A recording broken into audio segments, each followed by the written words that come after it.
Hello everyone and welcome back to the Unexplained Diaries. Here on this channel I share real-life encounters with beings from beyond the skies to help you unwind and drift off to sleep. Before we dive in, I would love to hear from you. Leave a comment and let me know where you're tuning in from. Now, find a comfortable spot, relax, and let's begin. When my neighbor Al knocked on my door that morning, I figured it was about the garbage bins. He's the kind of guy who brings them up for the whole block if he's out early. We've been friendly for years, small talk, borrowing tools, that sort of thing. But when I opened the door, he looked at me like I was wearing my shirt inside out. "You good?" he asked. I said, "Yeah, why?" He kind of rubbed the back of his neck and glanced over at my driveway. "You were just out there last night, like 3 a.m., just standing there, didn't wave or anything. Kind of freaked me out, man." I laughed, thinking he was joking. "No, I wasn't." Al didn't laugh back. "You sure? I mean, I went out to let the dog pee. I saw you plain as day, just standing there, right at the edge of your driveway, staring up. Didn't move. I thought maybe something was wrong." I told him he must have seen something else. I'd gone to bed around 11. I don't drink. I hadn't taken anything. I hadn't even gotten up to pee that night, which is rare for me. He squinted a little. "Well, maybe check your doorbell cam." We both kind of laughed it off at that point, at least I did, but when I shut the door and went inside, the way he looked at me stuck with me. Not mad, just a little unsettled. So I checked the camera. I've got one of those battery-powered doorbell cams. Nothing fancy. It usually picks up cats, delivery drivers, and the occasional car turning around in my driveway. I opened the app and scrolled to the motion events from the night before. There was one at 3:03 a.m. I tapped it. And there I was, standing at the edge of my driveway, facing the street, but head tilted up slightly, just enough that it looked unnatural. I didn't move. Not a twitch, not a sway, just perfectly still for almost 2 full minutes. The timestamp read 3:03:11 to 3:04:59. The floodlight never came on, which was weird because it always triggers when I walk out. That made me think it might have been a glitch or a frozen frame. But when I scrubbed through the video, I could see the tree branches behind me swaying a little, my neighbor's flag moving, even a moth flying through frame. Everything around me moved. Just not me. Then I turned around, not fast, just pivoted, like I was rotating on a stick. I took 3 steps backward, never taking my eyes off the sky. Then I turned toward the house and walked out of frame. That was it. The clip ended. I felt something in my stomach shift. Not nausea, just that wrong kind of cold you get when something doesn't line up. I went into the hallway and checked the front door. Still locked, still deadbolted. My keys were in the bowl by the door, like always. I checked the kitchen door too, just to be sure. Still latched from the inside. No signs I'd gone out that way. I live alone, no roommates, no pets, no history of sleepwalking. The rest of the day I couldn't stop thinking about it. I don't know how to explain this, but watching myself like that, it didn't feel like watching myself. The way I was standing was too stiff. I never stand like that. Arms loose at my sides, feet together like I'd been placed there. The posture was off, and the way I turned, it wasn't how I move. At around 8 p.m., I walked out into the driveway just to stand there. Same spot, tried to recreate it, just to see what Al might have seen. I only lasted 30 seconds before I started feeling uncomfortable. Something about standing still and staring up made my neck ache almost immediately. My feet wanted to shift, balance out, move a little. I couldn't do it. The sky was overcast that night, no stars, just a soft orange haze from the town lights. No sounds except a few cars in the distance. I looked down the street toward Al's house. His lights were off. I went back inside. That night I had trouble falling asleep. My head kept replaying the footage, me standing there, doing nothing, just looking up at nothing, like I was waiting for something. I finally fell asleep a little after 1 a.m. At 3:06 a.m. I woke up. No dream, no noise, just wide awake, heart going a little too fast. The house was completely still. I didn't get up, just lay there, staring at the ceiling. After a few minutes, I reached for my phone and opened the doorbell cam app. There was a new motion alert. 3:02 a.m. I tapped it. At first, the screen was black. I thought maybe it hadn't loaded yet, but after a second, I realized the lens was fogged, or maybe frosted. You could see blurry porch light halos and a faint outline of the driveway. But someone was standing there, same place, same posture. I couldn't see the face, too blurry, but the height, the build, it looked like me. Again, standing motionless, same 2-minute window. I hit play and watched the clip in full. At 3:04:53, the figure stepped backward, turned, and walked out of frame. Same as before. I jumped out of bed and went straight to the front door. Checked the locks, still bolted, chain still across, keys still in the bowl. I opened the door and stepped out barefoot, just to make sure no one was out there. It was quiet. Cold. Dry. No footprints on the porch. Nothing on the camera either, now that I looked back at the live feed. I stayed up the rest of the night. The next day I bought a second camera and pointed it out my bedroom window toward the driveway. Different angle, just to have another view. I didn't tell Al about the second clip. That night, I left all the lights on outside. Porch light, garage motion light, even dragged out the old flood lamp I use when I do work on the car. I didn't sleep, just stayed in the living room with the curtains cracked open, refreshing the camera app every 15 minutes. No alerts, nothing on the feed. At 3:02, I stared out the window. Empty driveway. But the motion light in the backyard flicked on. Just once. It's on a separate sensor from the front, facing the back fence and the edge of the woods behind the property. I went to the sliding glass door and looked out. Couldn't see anything. No deer, no raccoons, no movement. Just the light slowly timing out and going dark again. I checked the backyard camera. It hadn't picked up anything either. But when I reviewed the second driveway camera footage from that night, I saw something I hadn't seen on the doorbell cam. At 3:02, a shape stepped into frame. It wasn't me, or at least, it didn't move like me. It was the same size, but the walk was strange, almost weightless. Like the steps didn't have any bounce to them. Like it was gliding just slightly. The figure reached the edge of the driveway and stopped. I flipped between the two camera angles. The doorbell camera showed the same frozen posture from before.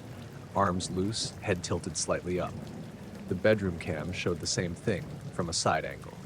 At 3:04:58, the figure backed up, turned, and walked away. This time, the walk looked different. Heavier. More human. I don't have an explanation. I didn't feel anything that night. No sound, no hum, no weird light. Just quiet. Normal. But that's somehow worse. I haven't caught anything on the camera since. It's been about, 3 weeks now. Nothing on the motion sensors, nothing weird in the feed, but every night I check the clips around 3 a.m., just in case. I was fishing alone off the dock behind my uncle's cabin. This was up in Minnesota, a little lake called White Birch, maybe 40 minutes from Bemidji if you're driving slow. We'd been going up there every summer since I was a kid, but this was the first time I'd gone out alone in the fall, just to get away for a few days. I had some vacation time to burn, and I wanted quiet. It was mid-October. Air was cold, but still manageable if you layered up. Clear night, no wind, the kind of stillness where sound carries for miles. No motorboats, no partiers, no bugs, just water and pine trees and silence. It was around 10:45 p.m. I'd been out there a couple hours already, sitting at the end of the dock with a folding chair, my lantern on low behind me, and a thermos of coffee going lukewarm by my foot. I wasn't really trying to catch anything serious, just wanted to sit out in the cold air and unwind. There was no moon, but the stars were sharp, and the water was calm enough to reflect them. No ripples except from my line. I just reeled in and cast again when I noticed it. A faint glow, deep under the water, way out past the reeds on the north side of the lake. At first I thought it might have been someone's underwater dock light, but it was too far out, maybe 30, 40 yards from shore, and it wasn't stationary. It moved. Slowly. In a straight line. It wasn't flashing or pulsing, just this constant pale glow.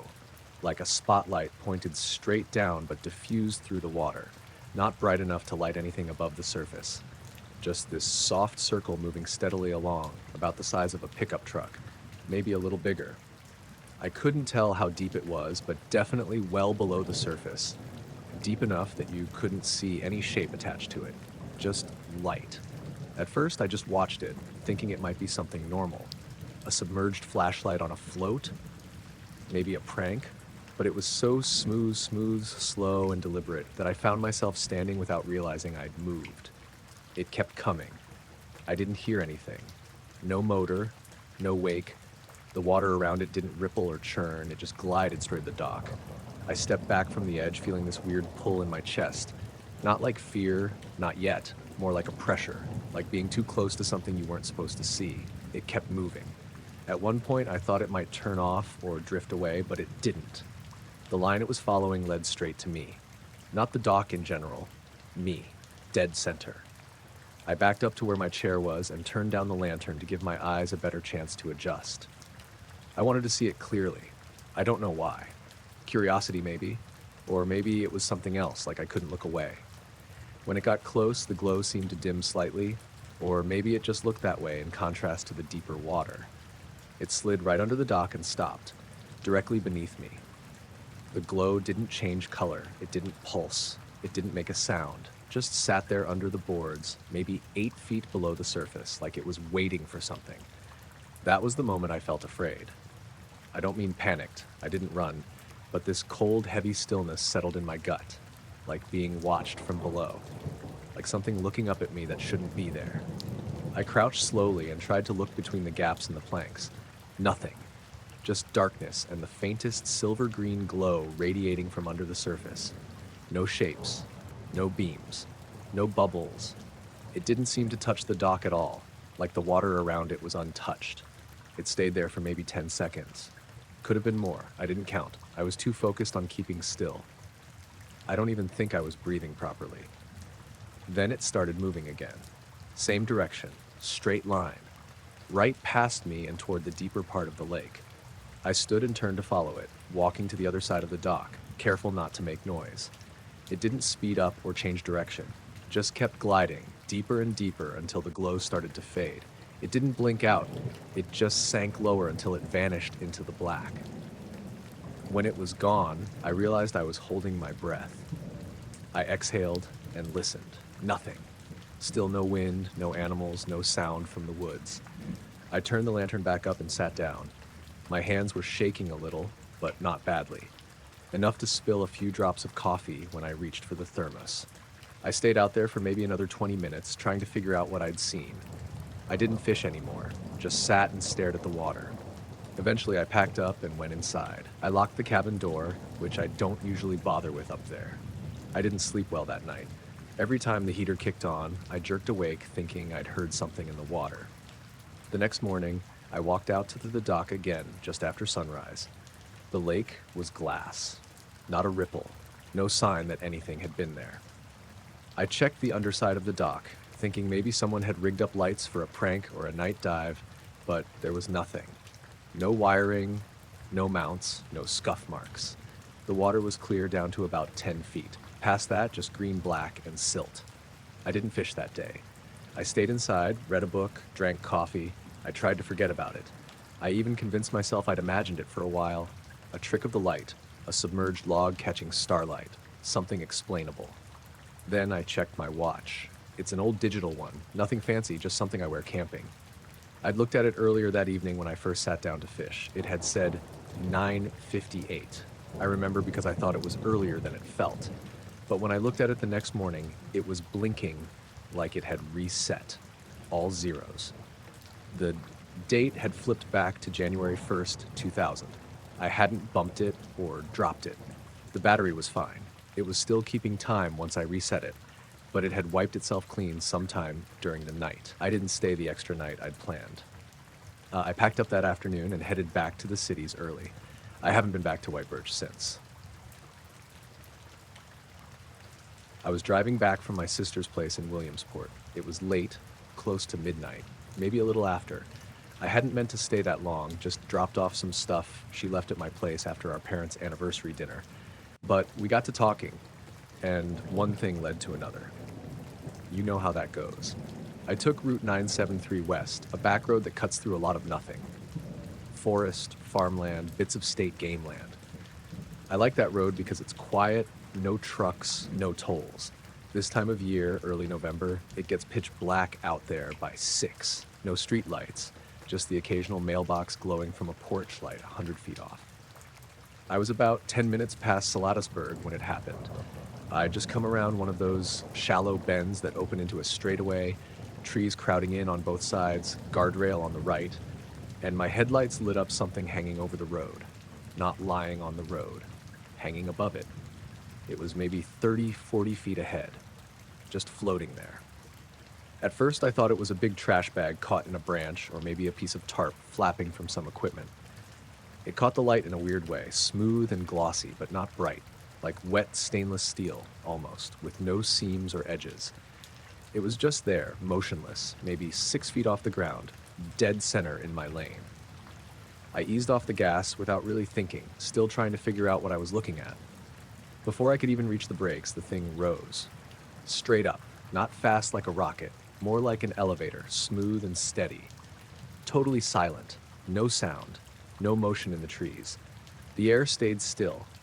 I watched it lift vertically into the darkness until it was out of my headlights, and then it was just gone. Not gone like I lost track of it, gone as in it vanished. I don't mean it zipped off or disappeared in a blur, it just wasn't there anymore. 1 second it was floating. The next, nothing. I sat there rolling forward in neutral for a few more seconds before I finally pulled over. There was a gravel shoulder right past that stretch, where a little logging trail cut off to the left. I stopped, turned off the engine, and stepped out with the door open behind me. The road was completely empty. No lights in the trees, no movement, just that heavy, rural silence. It felt like something should have made noise. Leaves rustling, branches creaking, a car in the distance, but there was nothing. Not even bugs. No wind, no night birds, just the sound of my own boots on the pavement when I shifted my weight. I walked to the middle of the road and looked straight up. Cloud cover. I could tell because the sky had that low orange-brown glow from towns far off. No stars, no moon. I don't know how high up the thing could have gone before it was hidden in that. Not far. I took out my phone and opened the camera. Nothing but black. I tried the flashlight, swept it across the trees, the road, the sky. Just foggy breath and empty woods. I stood there longer than I meant to. Maybe 10 minutes. It felt like a long time. I kept expecting something else to happen. A sound, another light, something, but it didn't. I got back in the car and sat there with the door open for a while, watching the road ahead. The clock on the dash said 12:17. I remember that because when I turned the key, the radio didn't come on like it usually does. It had reset itself to 87.5 FM and static, which was weird. That only happens if the battery dies, but the car started up just fine. No warning lights, no flicker, no loss of power, just the radio back at factory default. I drove the rest of the way home without seeing another car. I live in Jersey Shore about 20 minutes past that spot, and the drive felt different after that. I kept checking the mirrors more than usual. I remember thinking how loud the tires sounded on the road. Every bump and pebble seemed sharper. When I pulled into my driveway, I sat with the engine idling and looked up again. Still cloudy. Still nothing. I didn't tell anyone right away. Not because I thought they'd laugh, but because I couldn't figure out how to describe it without it sounding made up. The whole thing was quiet, fast, almost boring. It didn't feel like a big dramatic event. It felt like something I wasn't supposed to see, and it left before I could get a good look. I checked the dash again the next morning. The clock was wrong, still stuck at 12 like it had reset. That bothered me more than I wanted to admit. I keep it synced with my phone obsessively. It's just a thing I do. I fixed it and made a mental note to check the battery, even though everything else seemed normal. The one thing that stuck with me, though, was how clean it looked. Whatever it was, it didn't have wings or rotors or anything sticking out. Just a smooth, roundish shape. Not even perfectly round, more like a flattened oval, with a reflective surface that didn't reflect headlights the way metal should. It didn't flare or flash. It just soaked up the light and glowed faintly back. I didn't see it again, but for the next few nights, I stuck to the main roads. I haven't driven that stretch of 973 after dark since. I was already in bed when it started. Not asleep yet, but close. Lights off, eyes shut, phone charging on the nightstand, one leg sticking out from under the blanket. It was cold outside, late February, and I remember thinking about how quiet it was for a Sunday night. No cars on the road, no wind, no sirens, nothing. Then the hum started. It was faint at first. Low, like a distant engine idling, but smooth.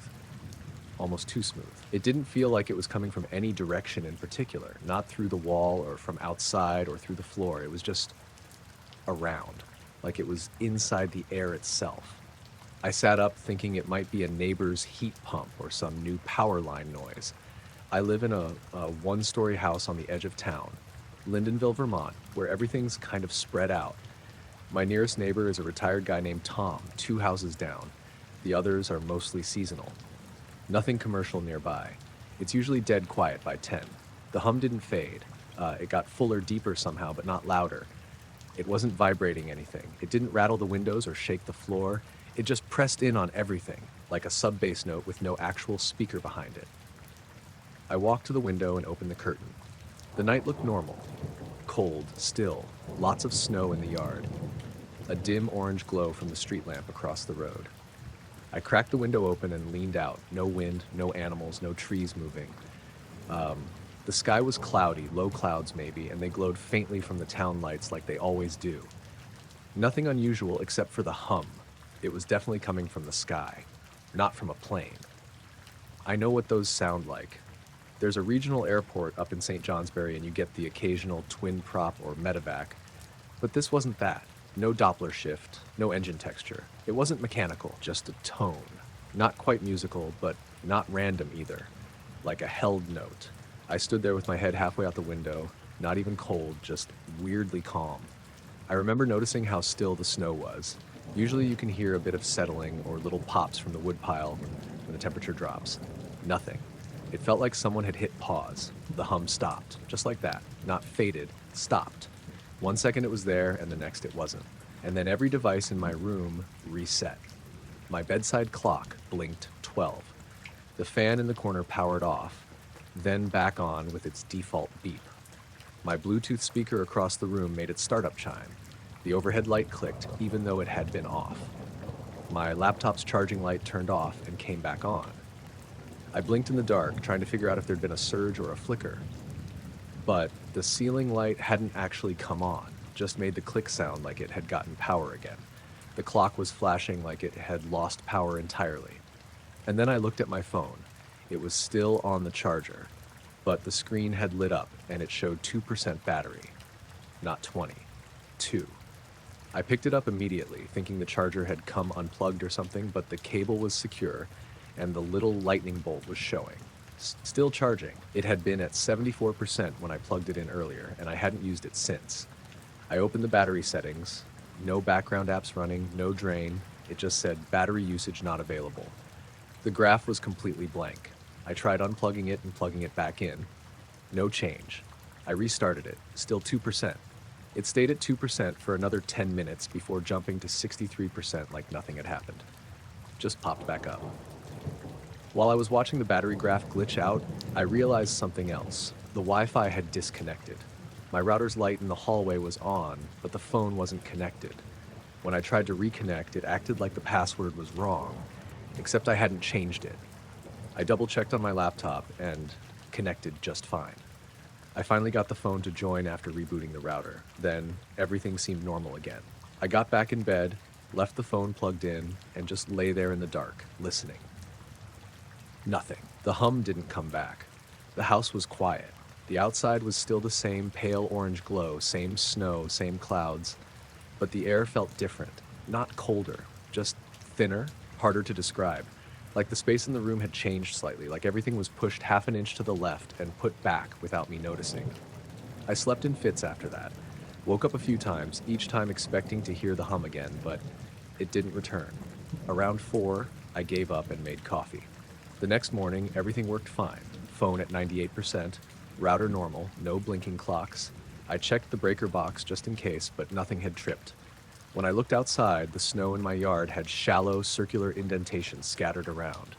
Not deep, maybe half an inch down, but round and evenly spaced. Dozens of them. Maybe 6 inches across, like shallow bowls pressed into the surface. Too regular to be footprints. Not animal tracks, just neat little impressions in the crust. I took a few pictures, then went to get a tape measure. When I came back out, 5 minutes later, they were already softening from the sun. I tried to get a better photo, but the detail was fading fast. By the afternoon, they were gone. Just surface melt and slush. I still don't know what that hum was, or why it made everything in my room reset, or why my phone, and only my phone, drained like it had been running something full tilt behind the scenes and then acted like it didn't. But I haven't heard the sound again since. We were somewhere outside Clatskanie, heading west on Highway 30, thick fog rolling in across the road like it always does out there in late fall. My friend Jen and I had spent the afternoon in Astoria, mostly wandering antique shops and hitting up a brewery, and we were driving back to Portland. I was the one driving. Jen was in the passenger seat half asleep, hood pulled up, feet on the dash. It was maybe 7:30 p.m., not fully dark yet, but the fog made it feel later. One of those damp Oregon evenings where your headlights barely cut more than a few yards ahead, and even high beams don't help. Trees on either side blurred into gray. We were quiet for a while. No music, just the low rumble of the road and that soft, white-out kind of silence you get in fog.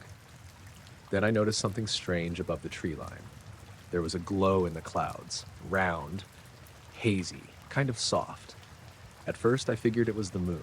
It looked like the moon behind cloud cover, exactly how you'd expect, muted, diffused. But then I saw the actual moon. It was off to the left, higher up, also behind clouds, but clear enough to see its shape, bright and sharp-edged. That's when I realized the other one was lower, dimmer, and wrong. Not quite the same color, a little yellower. I slowed a bit without meaning to. We were already crawling through the fog, but I let off the gas and just stared at it. The two glows weren't next to each other, they were offset at a weird angle. The real moon was in the upper left corner of the windshield. The other glow hovered almost dead ahead, just above the trees. It looked like a second moon, but off. I glanced at Jen. She hadn't noticed. She was staring at her phone, earbuds still in, though nothing was playing. I think she was just zoning out. So I said, "Hey, do you see that?" She looked up. "What?" "That glow. There. Straight ahead, it looks like." And right then, before I could finish the sentence, it faded. Not like a light turning off, more like watching steam dissipate. It dissolved into the fog so smoothly that I second-guessed whether I'd seen it at all. Jen squinted the windshield. "What glow?" "It was... I don't know. It was right there. Looked like the moon, but too low." She looked around and pointed out the actual moon. "You mean that?" "No. There was another one, like, just now." She gave me a look. Not mocking, just the kind people give when they're trying to figure out if you're messing with them. I didn't say anything else. Just kept driving. The fog got thicker as we dipped into a low stretch between hills. Visibility was down to maybe 50 feet. Every now and then we'd pass a mailbox or a street sign, but I couldn't read any of them until they were right outside the window. Jen put on some low ambient playlist, something barely noticeable, and leaned back again. I kept thinking about the second glow. My mind ran through possibilities. Reflection off the windshield, but it had depth. It was in the sky. Headlight flare from an oncoming car. No cars had passed us for at least 5 minutes before or after. Some weird kind of spotlight from where? There were no buildings, no towns, nothing but trees and old fence posts. Then, about 10 minutes later, something else happened. I noticed that Jen's phone screen kept flickering on. I didn't say anything at first. It would go dark, then light up again for no reason. Not a notification, just the lock screen popping on. The first couple times I figured she was tapping it, but after a while I noticed her hands were in her hoodie pocket and she was staring out the window. Then mine did it too. I had my phone in the center console plugged into the USB. The screen turned on by itself, stayed lit for a few seconds, then went dark again. 10 seconds later, it came back on. No calls, no messages, just the lock screen. 7:43 p.m., Jen glanced down. "Why'd your phone just light up?" "I don't know. Yours is doing it too." She picked hers up. Maybe signals jumping around. She opened the home screen. Bars looked normal, 2 or 3 LTE, but she couldn't load anything. No weather, no maps. I tried mine. Same thing. It acted like it had data, but wouldn't actually do anything. The GPS dot on my map had frozen about a mile back. I pulled over at a wide shoulder near an old logging road, just to think. Fog was still thick, maybe even worse now. Jen looked at me like she was trying to read something behind my expression. "You're weirding me out, dude." I laughed a little. "Sorry, I definitely saw something." She looked back out the windshield. Like what? I paused. It looked like a second moon, but it disappeared the second I pointed it out. She raised an eyebrow. You sure it wasn't a flare or something? I don't know. It didn't feel like that. She didn't say anything for a second, then it got quiet right after you said that. I hadn't noticed it until she said it, but she was right. The fog had eaten the sound of the road. No wind, no insects, no engine noise from the trucks we'd occasionally hear from the highway. Just a faint ringing in my ears like dead air. That pressure feeling kicked in next. Not painful, just like something shifted in the air. Like the cabin pressure had changed. Then we saw it again. Not in the sky this time, but through the trees to the right. A soft white glow about 20 yards in. Not a beam, not a flashlight. It lit up the fog between the trunks, just enough to suggest a shape behind it, but not enough to see clearly. Jen leaned forward. Do you see that? Yeah. It wasn't moving. The light stayed in the same spot for maybe 15 seconds, pulsing gently. Not like a strobe, more like breathing. Then it dimmed. Not off, just lower. Then bright again. Then gone. I stepped out of the car. Jen hissed, "What are you doing?" "I just want to see." "No, get back in." I stood there with one foot on the pavement, staring into the trees. Nothing. Fog. Dim shapes. Still no sound. I got back in and shut the door. We didn't talk for a while. Just drove. Eventually, signal came back. Maps started working. Jen pulled up our location and said, "We're about where we should be. No gaps. No rerouting." Her phone buzzed. A backlog of notifications came through. We reached the outskirts of Rainier a few minutes later. Fog thinned out by the time we hit the bridge. Street lights, cars, normal stuff. But here's the thing that stuck with me. Later that night, after I dropped Jen off and got home, I checked the time on my dashboard log. My car's connected to the manufacturer app. It keeps trip records. The drive home was logged as starting at 7:18 p.m. and ending at 9:01 p.m. It usually takes an hour and 15 max, even with fog. We were on the road just over 100 minutes. Not crazy, not a massive gap. But when I thought about how long we'd been parked on that shoulder, how long it felt like we were sitting in the silence watching that glow, it didn't line up. Jen texted me later that night. She said, "Do you think it's weird we both didn't feel scared?" I didn't know how to answer that. I was hiking alone in Allegheny National Forest just for the day. It was mid-October, that sweet spot before the real cold sets in, but the leaves are already past peak color. The trail I was on isn't exactly well known, part of an old logging road that gets less traffic than the main loops. I found it through a guy I work with, Josh, who hikes up there all the time. He marked it out for me on Gaia and said it was worth it if I wanted a quieter route. I started around 11 a.m. and planned to do maybe 8 or 9 miles out and back, with lunch at a creek Josh mentioned about halfway in. I had my pack, water, snacks, and a Garmin. Signal was spotty, but I had a good GPS lock the whole time. It was quiet, but not dead. Birds, wind, the usual underbrush noises, nothing spooky. About 5 miles in, maybe a little more, I stopped for a break. There was a downed tree off the trail, and I sat on it to eat some peanut butter crackers and drink water. I remember the sun was right overhead, and I checked my watch. 1:34 p.m. I was making good time. I got moving again about 10 minutes later. Trail narrowed as it followed a ridgeline, climbing just a bit. I remember the incline because I was breathing harder and had to shed my fleece. I was stuffing it into the side pocket of my pack when I noticed something odd. The birds had stopped. I didn't register it fully at first. I was just zipping the pocket up and realized there was nothing else. No wind in the trees, no leaves rustling, no insects. I stood there for a second, one hand still on my pack strap, and listened. Nothing. It wasn't like the forest was quiet. It was like it had been muted. No distant woodpeckers, no chipmunks rustling leaves. It felt like standing in a photograph. That's when I noticed the pressure. Not on my ears, exactly. More like a fullness, like when you're deep underwater or in a car with the windows up and someone slams a door. Not painful, just wrong. I took a couple steps forward, listening hard. My boots didn't even seem to crunch the leaves the way they should have. I stopped again. Then, above the trees, through a break in the canopy, there was a flash.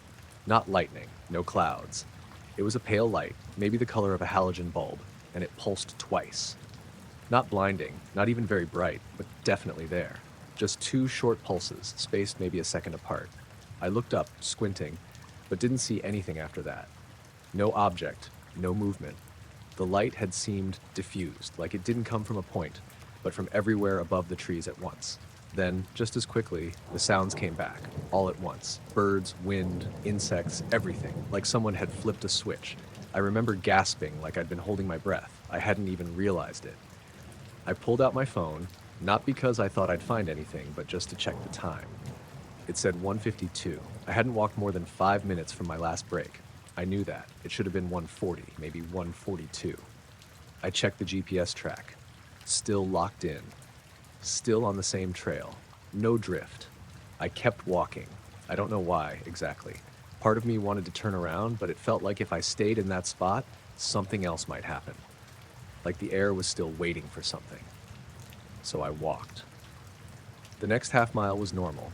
I passed through a patch of beech trees and came to the creek Josh had told me about. A narrow, rocky stream, maybe 20 feet wide, shallow enough to cross on foot. I sat there for a while and tried to forget about what happened. Told myself I'd just spaced out and maybe the light was a reflection off something. But that pressure feeling didn't fully go away. I turned around not long after that. I didn't finish the full loop. The whole hike back, I kept glancing up through the trees, expecting another pulse. It never came. But about 2 miles from the trailhead, something else happened. I passed a section I definitely remembered. This big rock with a tree growing sideways out of it, roots wrapping down like tentacles. I'd passed it on the way in. I'd even taken a photo of it for my wife because she likes weird trees. Only now, the tree looked different. Same shape, same position, but the leaves were the wrong color. Not yellow like before. Bare, like it had shed everything in the last 2 hours. I pulled out my phone and checked the photo. The timestamp said 12:18 p.m. The tree was full of leaves. That wasn't even 3 hours earlier. I stood there for a while trying to rationalize it. Maybe I was misremembering. Maybe I took the photo somewhere else. But I knew I hadn't. I started walking faster. When I got back to my car, everything looked normal. A couple other vehicles in the lot, sun still up, wind had picked up a bit. I checked the time again, 3:37 p.m., and my phone was hot. Not just warm. Hot like I'd been using GPS, music, and video all at once in the sun for hours. I hadn't. I'd used it maybe 5 times the whole hike. The battery had dropped to 18%. I'd left home with it at 100%. When I got home, I plugged it in and checked the GPS log again. The track looked fine. No jumps, no gaps, but when I zoomed in around the spot where the light had pulsed, there was a short stretch, maybe a quarter mile, where the pace data just vanished. Not slow, not fast, just blank. Like it didn't register movement at all. I didn't tell Josh about that part, just said I cut the hike short because I was tired. I still go hiking, but I haven't gone back to that trail. I didn't notice the audio file until almost noon the next day. I'd been working from home, half distracted, going through emails on my laptop when I got a notification from my phone that storage was running low. I tapped into it, thinking I'd just delete a few videos or clear out the downloads folder, but there was this one file near the top of the list I didn't recognize. Audio 0014.m4a, 14 seconds long, created at 3:12 a.m. That caught my attention right away because I hadn't been awake at that time. I don't have any kind of sleep recording app, never installed anything like that. I checked again to see if it was a leftover file from something else, maybe a voice memo from work, or something I'd accidentally recorded earlier in the day. But the timestamp was specific, 3:12 a.m. that night. It wasn't labeled by an app, just a raw audio file in the internal recordings folder, which I never use. I put on headphones and hit play. For the first few seconds, it was mostly static. Not loud, more like distant white noise. There were faint background hisses and pops, almost like an old analog recording, except I don't own anything that would make that kind of sound. Then about 4 seconds in, there was a click. Then another, soft, not mechanical. Not like a switch, more organic. Like 2 wet fingernails tapping together, if that makes any sense. Click, click, click. Perfectly spaced, a short pause, then the pattern again. Maybe 5 or 6 in total before it stopped. Then just more static until the file ended. I played it 3 times thinking maybe I was hearing it wrong. The rhythm didn't change. It wasn't interference. It felt intentional. I didn't sleep well the night before, but I hadn't thought much of it. I'd gone to bed around 11:30 and woke up groggy at 7. I do remember waking up once in the dark and checking the time on my phone. It was just after 3 a.m., I think. I had this vague sense that something had stirred me, but there wasn't any noise. Just that off feeling you get sometimes, like something had just stopped. I live alone in a duplex outside Flagstaff. One story, nothing fancy, tucked up against the backside of a hill. My bedroom's at the back of the house, no windows facing the street, just one small one that looks out toward a patch of scrub pine and the slope beyond. I keep my phone on the nightstand. It's always in do not disturb mode overnight with no voice assistant, nothing that should be listening for commands. And like I said, I don't use sleep apps. I checked battery history. Nothing showed as active at that time. No media apps, no system log of anything happening around 3:12 a.m., just the file. I thought maybe I'd rolled over and hit the screen somehow. But even then, how would the recording app have opened? I tested it. It took 3 taps just to get to it, and the file name it saved didn't match how the native voice recorder usually labels things. I don't know why, but the clicking stuck in my head all day. I kept hearing it in the back of my thoughts. Not loud, just there. I finally told myself it must have been a glitch or something from outside, maybe a raccoon or a branch tapping the side of the house. That night, before I went to bed, I opened the window a crack just to see if anything outside could be making that sound. I stood there in the dark for a minute. Nothing. Just a few crickets, the wind through the trees. No clicks. I turned off the light and got into bed. I charged the phone in the exact same place on the nightstand. When I woke up the next morning, there was another file, audio 1/5.m4a. 3 a.m. I didn't play it right away. I stared at the file name for a while. Just the fact that it was there made my stomach tighten. Same size. 14 seconds. Eventually I put on the headphones. Same static, same faint background hiss. Then the clicking, but it was closer this time. Louder, still soft but more pronounced. Same rhythm. Click, click, click.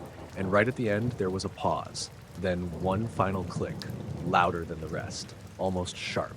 Then silence. I pulled the headphones off. I didn't sleep the following night. I left the bedroom light on. I kept the phone unplugged. I deleted the previous files, put the phone in airplane mode, closed every app, powered it off completely. When I woke up, it was back on. Battery at 74%. Last activity 3:09 a.m., and there was a new file, audio 06.m4a. 14 seconds. I didn't listen to that one right away either. I sat in the kitchen for half an hour just staring at the screen. Then I played it. The static was lighter this time, almost silent, and there were no clicks. Not right away. There was just breathing. Faint, ragged, like someone standing just far enough from the mic to barely register. A long exhale, then another. Then the clicking started. One click, another, then nothing. The file cut off before the 14-second mark. Just ended mid-hiss. That was the day I called my sister. I didn't say everything. Just told her I'd been hearing weird things at night, and I wasn't sleeping well. She offered to let me stay over, but I brushed it off. Told her I was probably just stressed. I went for a long drive that afternoon, just to clear my head. I left my phone on the passenger seat the whole time, screen facing down. When I got home around 5 p.m., there was a new notification. The voice recorder had tried to launch itself at 3:11 p.m. while I was driving, while the phone was locked and untouched. No file this time, just the attempt. That night, I left the phone in the kitchen. I shut the bedroom door and turned on a white noise machine, put my watch in airplane mode, powered everything else off. I woke up at 3:17 a.m. fully alert. Not panicked, just awake. I couldn't hear anything. The house felt quiet, too quiet, the kind of silence that makes your skin crawl. I sat up, not moving, just listening. There were no clicks, no breathing, no sounds at all. I stayed that way for a while. Then finally, I got up and walked out to the kitchen. The phone was on. New file, audio 0017.m4a. This one was 14 seconds like the others. Timestamp 3:12 a.m. I took a breath, sat down at the table, and played it. No static this time, just one sound, repeating, very slow, very clear. It was the sound of my bedroom door opening. Hinge creak, light wooden shift, a faint click as it swung. Then, nothing. The door had been closed when I woke up. I'm sure of that. I don't know how the phone recorded it. I don't know what's been triggering it. I checked for malware, factory reset the whole device, wiped everything. I started sleeping with the phone off and sealed in a drawer. No new recordings since then. But sometimes, just after 3 a.m., I wake up anyway and lie there, listening. I was out at Joshua Tree with my cousin Darren. This was last October, the weekend before Halloween. We were doing one of those quick escape LA trips. Left Friday after work, crashed in a little Airbnb near 29 Palms, then spent Saturday hiking and just spacing out in the desert. That night, after dinner, we drove into the park around 10:30 to stargaze. No moon, no clouds, and not a single person at the turnout where we stopped. Just us. A thermos of gas station coffee and one of those fold-out lounge chairs we took turns using. I laid out on the hood of the car. Darren sat on the ground with his back against the bumper. We didn't talk much. I remember it was almost completely silent out there except for the occasional gust through the brush. The sky looked fake, like a postcard. Just too many stars to take in. I didn't even try to name constellations. It must have been after midnight when I noticed the movement. At first, I thought it was a plane. One of the stars, way off to the right above a low ridge, started drifting sideways. Not streaking, not blinking, just sliding, like it had come off its track. I watched it, waiting for the red and white aircraft lights to kick in, but there was nothing. It was too slow for a satellite and too fast for a planet, and it wasn't blinking at all. Just a steady white point, moving left across the sky, perfectly horizontal like it was on a rail. "Hey," I said, "you see that?" Darren leaned his head back. "What?" "That one. Moving star, right above that stubby Joshua tree." He scanned for a second, then said, "Oh, yeah, what the hell?" Neither of us moved. We just watched it for a while. The drift kept going. Not erratic, not jittery. Smooth, deliberate, almost like it was showing off how steady it could be. I didn't get a weird feeling right away. It was more like curiosity. We kept waiting for it to reveal itself as something normal. It didn't. After maybe 30 seconds of motion, it just stopped. No slowing down, no arc, just froze in place. I kept my eyes on it and reached for my phone. I wanted to get a quick video, not because I thought it would show up clearly, but just to have something. I tapped open the camera app and pointed it up. The second I lifted the phone before I even hit record, the light stopped moving. Dead still, like it had noticed. I hesitated, kept the camera up, trying to focus on the spot. "It stopped," I said. "Yeah," Darren replied. "You recording?" "Not yet." I stared at the screen, can't even get it to focus. On the phone, it just looked like any other dot, nothing distinctive. I dropped my hand and looked up again, still frozen. We waited another 30 seconds, then I raised the phone again, slow this time. Still no movement. "I swear to God," I muttered, "if this thing..." The second I lowered the phone again, it started moving. Same speed, same direction, like it had just been waiting. Darren actually laughed, but it wasn't a happy laugh. More like a, "what the hell is this" kind of noise. I tried again. Phone up, it stopped. Phone down, it moved. We tested it 3 times. Same result every time. It was like it knew when it was being watched through the lens. After the 3rd try, I gave up and just watched with my eyes. The light kept drifting, then took a subtle turn, like a wide arc, not a sharp pivot. It curved upward and slowed, then it dimmed, not blinked out. It dimmed steadily, like a distant light fading behind fog. The shape stayed visible for a few seconds after that, barely a ghost, then disappeared completely. We stayed quiet for a while after that. "Dude," Darren finally said, "I didn't like that." "Me either. I don't even know what I was expecting, but that wasn't it." I remember checking the time. 12:41 a.m. I made a mental note of it because it felt later than it should have been. We'd only been out there maybe an hour, but it felt longer. Not a huge gap, just enough to be off. We didn't leave right away. We sat there for another 10 minutes, scanning the sky. Every time I saw something move, it turned out to be a plane or satellite. Nothing else acted like that first one. Back at the Airbnb, I looked through the camera roll, hoping maybe I'd caught at least a blurry shot. There was nothing. I hadn't hit record, I knew that, but I expected at least one photo. I was sure I'd tapped the shutter by accident at least once, but there were no images between 10:48 p.m. and 1:09 a.m. That was weird too, because I remembered checking the time at 12:41. My phone had gone untouched for almost 2.5 hours. Darren's was the same. His photo roll had a gap from 10:52 to 1:12. Not even background app activity during that stretch. No crashes, no battery drain, just blank. Neither of us brought it up again until the drive home the next day. He brought it up first. "That was really something, huh?" he said. I nodded, still thinking about it. "Felt like it was watching us," he said. "Or listening." I didn't answer. The next weekend, he texted me a screenshot from his weather app. It was from that night, Saturday, October 28th. Clear skies, no cloud cover, but the wind speed at 12:40 a.m. spiked briefly to 43 miles per hour, then dropped back to zero in under 2 minutes. We hadn't felt any wind. The trees hadn't moved. The car hadn't rocked. It had been still. Too still. Neither of us has gone stargazing since. We lost power around 9:45 p.m. I remember the exact time because I was heating up leftovers and had just opened the microwave when everything clicked off. Microwave, fridge hum, ceiling fan, all of it. I live in a suburb outside Knoxville. Not rural, but not fully built up either. Houses are spaced out just enough to give everyone a bit of yard and a sense of privacy. The kind of neighborhood where most people wave but don't really talk. I rent a little 2-bedroom at the end of a cul-de-sac. Nothing fancy. That night was cold, mid-February, but not snowing.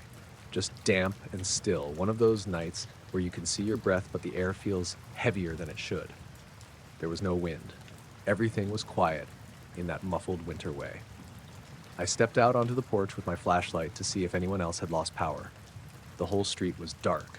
No porch lights, no TVs flickering behind windows, no street lamps. Even the neighbors across the cul-de-sac, the Arlens, who always have their Christmas lights up way past January, were dark. I wasn't worried at first. Stuff like this happens a couple times a year, usually back on in an hour or two. I went back inside, lit a couple candles, and texted my buddy Nate, who lives on the other side of the neighborhood. His power was out too. I sat on the couch with my hoodie pulled tight and scrolled my phone until the battery got low. Maybe 20 minutes later, I looked out the window again. Just killing time, I guess. That's when I saw the glow. It wasn't bright. You wouldn't notice it unless you were really looking. But one house, about 4 down and across the street, had a faint light inside. I'm not even sure I'd call it light exactly. More like the kind of glow you see from a turned-off TV that's still plugged in, that low residual hum of a screen. It came from the whole house, though. Not just one window. The front-facing side sort of pulsed? Not visibly. I mean, the light didn't brighten or dim, but it felt like it had a rhythm, like it was breathing. I stood there staring through my front window, trying to figure out if they had a generator. But if they did, I didn't hear anything. No hum, no vibration. The rest of the block was dead quiet. After a couple minutes of watching, I slipped my boots on and walked out to the edge of my driveway. Everything else was pitch black. Trees, sidewalks, cars, all swallowed by darkness. Except that one house, still glowing faintly. It belonged to an older guy named Dennis. Lived alone, maybe late 60s. We'd only spoken twice. Once when his dog got loose, and once when I helped him shovel his driveway last winter. Always polite, kept to himself. I walked halfway up the street, trying to get a better look. The closer I got, the weirder it felt. It wasn't that the house looked lit from within. It was more like the windows themselves were emitting a kind of backlight. Like there was no source of light inside, but the glass had this soft haze to it. I stopped at the curb and just stared at it. Nothing moved. No shadows, no silhouettes. The blinds were all drawn, but there was that same soft pressure to the glow, like it knew I was watching. After maybe a minute of standing there, the porch light clicked on. Not all at once. It faded up slowly, unnaturally slow, until it reached full brightness. It was the only normal light I saw the whole night. The front door opened a second later. Dennis stepped out, squinting like someone who just woke up. He was wearing a robe, slippers, holding a glass of water. He looked down the street and saw me, raised his hand in a half wave. I cleared my throat. "Hey, you got power?" He frowned. "No, you?" I gestured vaguely behind me. "Nope, just saw your house looked kinda lit up." He turned and looked behind him, then back at me. "It's dark in there. Whole place is off." I stared at him. "Your porch light just came on." He looked at it. His expression didn't change, but his eyebrows crept up a little. "I didn't flip anything," he said. "Didn't even notice." We stood like that for a moment. I didn't know what else to say. The light spilling out from behind him onto the porch didn't match the glow I'd seen from the street. It was warm, incandescent. The other glow, the one from the windows, was colder, whiter, different altogether. "You mind if I look?" I asked. "Inside?" He hesitated, then shrugged. "Sure." I followed him up the steps. As soon as I crossed onto the porch, the light from the windows seemed to vanish, like flipping a switch. Now it looked like a normal house again. Dark, with a few battery lanterns set up inside. I stepped just inside the front door and looked around. Darkness. Real darkness. Just like my place. "See?" Dennis said. "No power. Got the emergency lights from the garage. Figured I'd ride it out." He wasn't lying. The place was dim. The kitchen had one of those battery-powered puck lights magneted to the fridge, and the rest of the house was silent. No fridge hum, no furnace, no glow. I stepped back onto the porch and looked at the street. From here, his house looked like the others. Normal. Dark. Nothing strange about the windows. I looked over my shoulder into the living room. Still dark. I mumbled something about heading home and thanked him. He nodded, closed the door behind me. As I walked back, I turned around twice. The house stayed dark, but when I got to my driveway, I looked again. The glow was back. Faint, just like before. This time, it didn't pulse. It held steady. I didn't go back. Power came back around 1 a.m. Everything buzzed to life. The fridge, the thermostat, the microwave blinking 12. I walked to the window and checked again. Dennis's house was lit up like the others now. Normal, lamps on, porch lights steady. The glow was gone. The next afternoon, I saw him walking his dog and waved. He stopped at the end of my driveway and said, "Hey, you still think my house was lit up last night?" I nodded. "Yeah, it looked that way." He frowned, tugged his coat tighter. "I checked the breaker box this morning," he said. "Everything was tripped." "All of it?" He nodded. "Whole panel." There was a pause.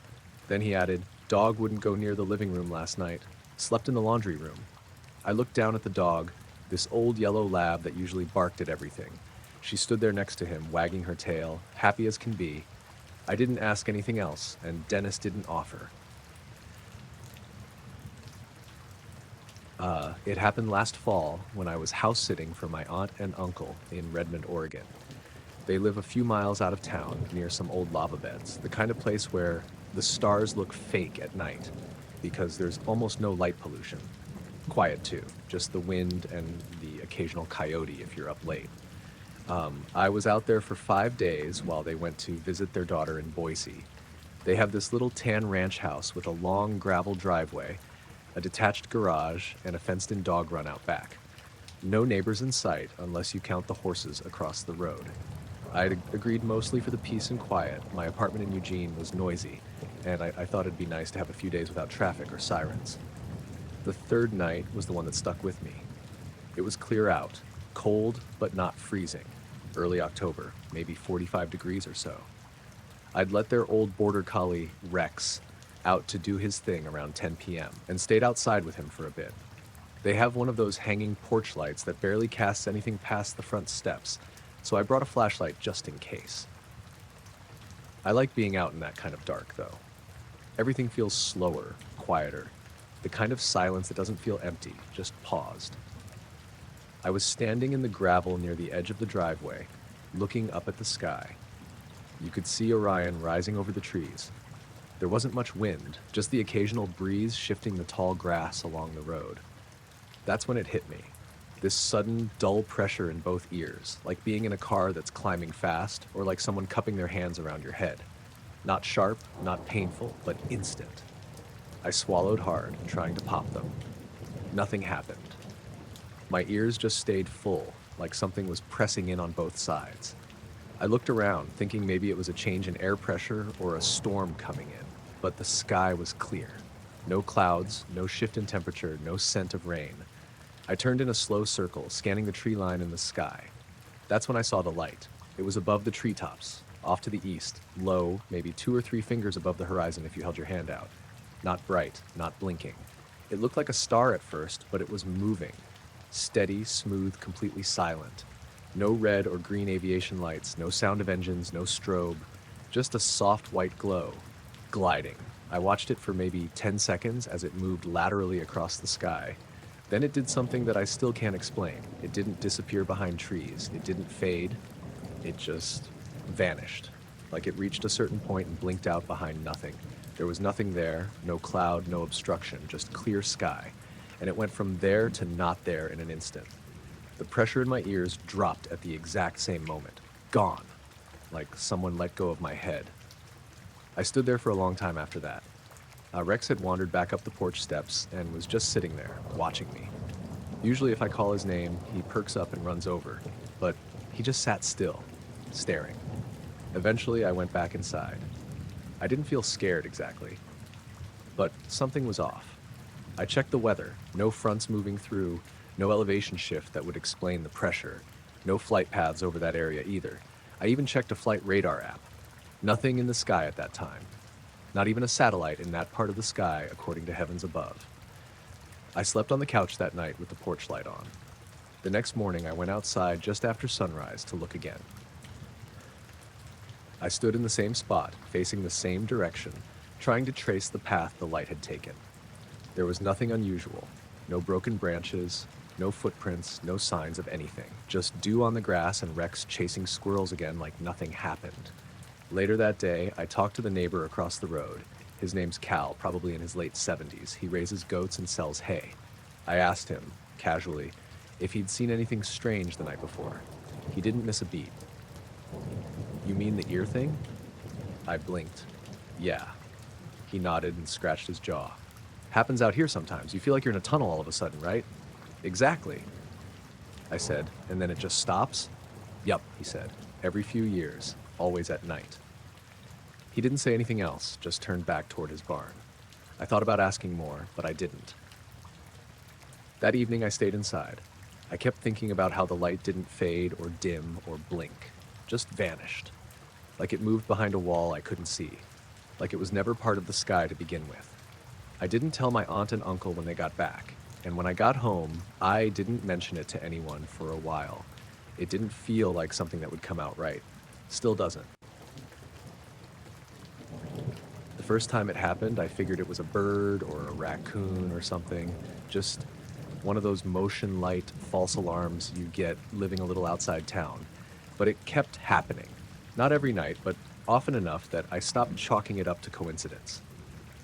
I live in central Pennsylvania, a little outside of Mill Hall. Not totally rural, but enough that the houses are spaced out, and most people have yards with trees or a patch of woods behind them. My place backs up to a creek and about 50 yards of open grass that leads into a pine break. The nearest neighbor's house is maybe 100 yards away through the trees. I put in motion lights last fall after a deer smashed into the side of my truck one night. They're just standard LED floods, one by the garage, one at the back door, and one facing the backyard, mounted above the sliding glass door. That back one's the one I'm talking about.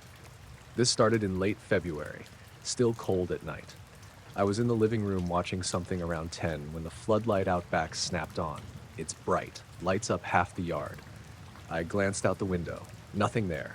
No animal, no movement. I checked the security app on my phone. Cheap little camera tucked under the light fixture. It records for 30 seconds after motion. I watched the clip twice. The grass swayed a little, but that was from the wind. Nothing obvious. Then I noticed something on the second watch. A darker patch moved across the lawn. Just for a second. Not shaped like a person or an animal, more like a ripple. Like the shadow of a bird overhead. Except the movement was low and wide and moved left to right, against the direction the wind was blowing. It passed near the middle of the yard, then vanished. It didn't spook me, just made me squint and go, huh, could have been a camera glitch. Low light does weird things, but it happened again the next night. Same time, just after 10. Light snapped on, I checked the camera, same deal. Grass moving in one direction, but this faint, shapeless shadow sweeping in the opposite. It looked almost like someone dragging a blanket across the lawn, only without the actual object. Just the impression of movement. I paused it and dragged the slider back and forth. The shape moved fast but smooth, and again, there was nothing in the rest of the footage. No figure, no animal, no sound. Just that same motion trigger. I still didn't think much of it, Just a weird trick of lighting, maybe the IR sensor bugging out. I adjusted the sensitivity on the app and let it go. A few days passed with nothing. Then it started up again, same time window between 10 and 10:30. The fourth time, I stood at the sliding door waiting. The light came on and I stepped out onto the deck. The wind was coming in from the south, rustling the pine trees and blowing toward the house. I stood there a minute, holding my breath. That's when I saw it with my own eyes. A dark sweep moved across the grass, low to the ground, again against the wind. It didn't have a shape exactly, not a person, not an animal, just a moving absence of light. Like something semi-transparent was gliding across the yard and the light hit it just wrong. It passed from the middle of the yard to the tree line and was gone in about 2 seconds. No sound, no crunch of grass, no footsteps. The air felt normal. Maybe colder for a moment, but that could have just been my imagination. I went back inside and locked the door. That was the first night I felt uneasy. After that, it didn't happen every night. But when it did, it always came around the same time. Never earlier, never much later. I checked the logs. The motion lights would kick on somewhere between 10:08 and 10:25 p.m., record for 30 seconds, then shut off. Each time the same shadow, sometimes faint, sometimes sharper, depending on how clear the night was.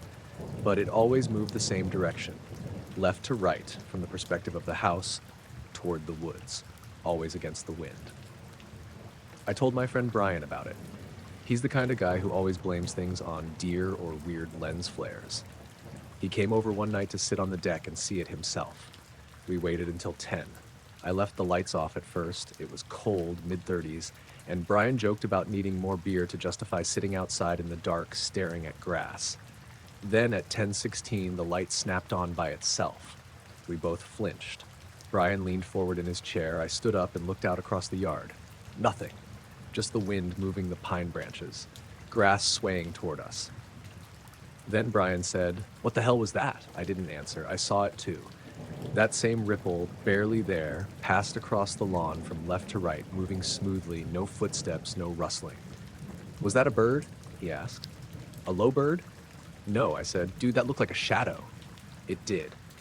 He stared at me, then stood up and walked to the edge of the deck. "Where'd it go?" I pointed to the tree line. We stood there for a while. The light shut off on its timer. The yard went dark again, and Brian didn't say much for the rest of the night. Before he left, he asked if I'd tried putting trail cams out back. I said no, but I was thinking about it. The next day, I bought one at the hardware store in town and mounted it on one of the trees facing the house. I set it to record any time it caught movement, day or night. That night, the motion light went off at 10:12. Same deal. No sound, no physical object on camera, just the ripple. I checked the trail cam the next morning. It had nothing. Not a single recording from 10 to 10:30. Like whatever was setting off the motion light wasn't even visible from the opposite angle. I moved the trail cam closer the next night. Still nothing. The backyard camera kept recording the shadow. The trail cam stayed blank. By the end of the week, I stopped bothering. The last time it happened was in early March, March 5th. I was watching TV, waiting for it. I'd started keeping the back porch light off just to see better when the motion light triggered. At 10:23, the backyard lit up. I went straight to the sliding glass door. The wind was light that night, almost still. This time, the shadow didn't move across the yard. It moved toward the house. It didn't have a shape, just a smear of darkness moving faster than before, almost like it was gliding uphill, straight from the trees toward the deck. I stepped back instinctively.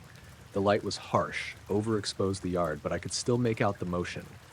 It stopped just before the deck stairs. Just stopped, like it hit a boundary. Then the light shut off. I didn't move for maybe 2 minutes. I was breathing shallow, listening for any noise outside. There was nothing, not even the wind. Eventually, I turned the porch light back on and stayed away from the door. I didn't sleep much that night. I haven't seen the shadow since. The motion light still works fine, comes on when a squirrel runs by or when I take the trash out. I check the camera every now and then, but since March 5th, nothing strange has shown up. Just those 30-second clips, still saved in the app, over a dozen of them. Same yard, same wind, same shape, moving the wrong way. I was driving back from my brother's place in Fairfield, out in southeast Illinois. It was the Sunday after Thanksgiving, around 6:30 in the evening. Full dark already, and the temperature had dropped fast after sunset. Low 40s, maybe upper 30s. Windy, too. You could hear it working through the fields when I'd stop.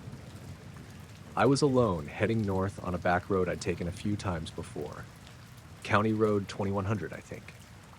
It cuts through a bunch of farmland, cornfields, pasture, the occasional barn. Not a lot of houses out there, just flat land, wide sky, and the occasional power line buzzing overhead.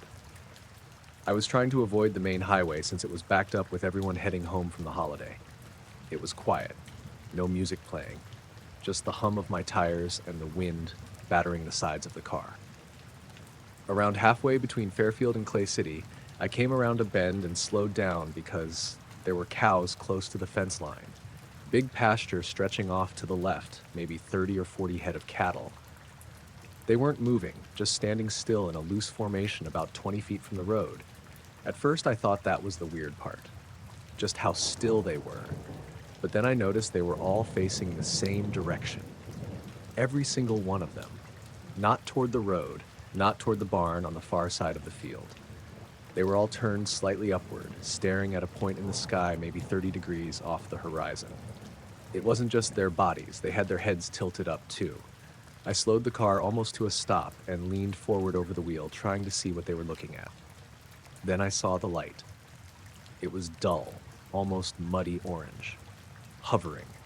Not flickering like a star, and not bright like a plane or chopper. Just a solid round glow sitting dead still above the field. Too low to be a star or planet, maybe 100 feet up. Hard to tell in the dark, but it wasn't high. It didn't make any sound. No hum, no engine. Just sat there. I rolled down my window and turned off the engine. I could hear the wind in the grass and the occasional shifting of hooves, but nothing else. The cows weren't making any noise either. No snorting, no lowing, just staring. The light didn't move. I checked the time, 6:38 p.m. I watched it for maybe 30 seconds. It didn't flicker or pulse, just stayed there, still and unnatural, almost like it was painted onto the sky. Then it blinked out. Then it blinked out. No motion, just gone. Instantly, the cows started shifting. A couple turned in place. Some started walking away from the fence line, slowly, not spooked, just like they'd snapped out of whatever they were doing. I turned the key and started the engine again. As soon as the headlights came back on, they all turned toward me, almost in unison. That part actually made me shiver, not because it was dramatic, just off. I drove away slowly, kept checking the rearview mirror for a while. No lights, no movement. About 10 minutes later, I stopped at a Casey's in Clay City to get gas and warm up. I went inside to grab a coffee and asked the guy at the counter if there were any towers or balloons or anything weird out that way. He looked at me kind of blankly. Like what? Orange lights in the sky, I said. Out near 2100 Road. He frowned. No towers out there. Then he added, "You see that thing too?" I paused. What thing? He tapped the edge of the counter. My cousin called me about half an hour ago. Said him and his buddy were out in the back lot and saw something orange above the tree line. Said it didn't move. Where? Near Flora, he said. Other side of the county. That's at least 15 miles from where I was. I didn't know what to say, so I just nodded, paid for the coffee, and left. When I got back on the road, I noticed something odd with my phone. The screen wouldn't respond to touch at first, like it had frozen, but the clock still updated, and I could see notifications coming through. It cleared up after about a minute, but when I checked my call log later, it showed a missed call at 6:42 p.m. No number, no ID, just unknown. No voicemail, nothing in the recent contacts list either. I hadn't heard it ring. I didn't tell my brother about it when I got home, didn't really feel like trying to explain. It wasn't scary exactly, just strange in a way that felt too quiet to talk about. Sometimes I still think about the way the cows stood there, still facing upward, like they were listening, like they knew something was above them, and it was more important than anything else. I woke up around 3:20 in the morning, which I only know because I checked my phone right away. I wasn't startled awake or anything dramatic, just slowly aware that I wasn't asleep anymore. The room was cold, which was weird because I keep the heat at a steady 68 overnight, and the thermostat said it hadn't dropped. Still, my nose was cold and the covers felt thinner than usual. I live alone on the second floor of a duplex in northern Vermont, just outside of Montpelier. The bedroom window faces the backyard and a line of trees beyond. No streetlights back there. If the moon's out, you can usually see shadows from the branches, but that night was cloudy and still. Heavy still. It had rained earlier, one of those weird warm February rains that makes the snow melt too fast and then refreeze. The first thing I noticed was that I couldn't see out the window. Not just dark, foggy. The glass was completely covered in condensation. I sat up, thinking maybe I'd left the window cracked, but I hadn't. It was latched tight. I leaned in closer, pulling the covers around my shoulders, and that's when I noticed it. A single, clear oval in the middle of the window, roughly the size of a face. It wasn't a perfect circle, but close, about 10 inches tall, 5 wide. Completely clean, like something warm had been pressed against the glass and left no fog where it touched. The rest of the window was fogged edge to edge, including the bottom and top where it meets the frame. But that one patch stayed totally clear. I just stared at it. I live on the second floor, like I said. The ground drops a bit behind the house, so the window sits a good 10, maybe 12 feet above the backyard. There's no porch roof or tree close enough for someone to climb up. Nothing to stand on. It would take a ladder, and even then, why? I didn't have the guts to open the window or the curtains all the way. I just sat there, breathing shallow, watching that patch of clear glass. After a while, I reached over and turned on the small desk lamp. Not too bright, just enough to make the room glow. The window didn't fog more or less with the light on. The patch stayed unchanged. I didn't see any handprints, no smears or streaks, just that one shape. I got up eventually and walked to the window. I didn't touch the glass, just stood close enough to feel how cold it was. There was no draft. I felt around the frame, checked the lock. Everything was sealed. After a minute, I grabbed my phone from the nightstand and took a picture. The camera couldn't really focus through the fog, but the clear spot showed up. I didn't go back to sleep. I lay there, staring at the window, watching the condensation slowly fade as the heat kicked on. The clear patch lingered the longest. Even as the fog evaporated, that oval stayed a shade cleaner, like the rest of the window had been smeared by moisture, but that one part never was. By 5 a.m., the glass was clear again. The next morning, I went outside to look around the back of the house. No footprints in the snow, no marks near the wall, nothing moved, no signs of animals. The ground was frozen solid with that crusty layer on top that would have cracked under anything heavier than a rabbit. I didn't tell anyone. What would I even say? The following night, I stayed up late reading in bed. Around 2:40 a.m., the room got cold again. I got up and checked the window. Fogged, and again, the same oval patch. This time it was slightly higher, maybe 2 inches above where it had been the night before. Same shape, same size, perfectly clean. I stood there for a long time, watching it. At one point, I thought I saw something flicker outside, like a shape shifting in the dark just beyond the window. But it could have been headlights from the next road over. Could have been anything. It was gone before I could really focus. I tried tapping the glass next to the patch. Nothing happened. No sound, no echo. Just the hollow thunk of cold window pane. I didn't sleep again that night. By the third night, I was keeping a chair pulled up near the window. Not sure why. I guess I thought if I sat there long enough, I'd see it happen, catch whatever it was in the act. I even set my phone to start recording around 2:30, propped it against a stack of books facing the window. That night, nothing showed up. No fog, no clear patch, nothing. The video caught about an hour of me fidgeting in the chair, glancing up at the glass every few minutes. I did this for 4 more nights. Sometimes the window fogged, sometimes it didn't. Sometimes the clear patch was there, other times it wasn't. But when it was always the same size and shape, no variation, just that quiet oval of clarity in the middle of a fogged pane. The weirdest part came the 6th night. I was already awake, lying in bed, when I heard a soft tap. Just once. Not loud, like a fingertip on glass. I froze, waited. Nothing else came. I didn't get up right away. I just lay there, trying to hear more. After maybe a minute, I sat up slowly and turned on the lamp. The window was fogged again, and this time, the clear patch had two smaller shapes above it, like a pair of smaller ovals, maybe eyes.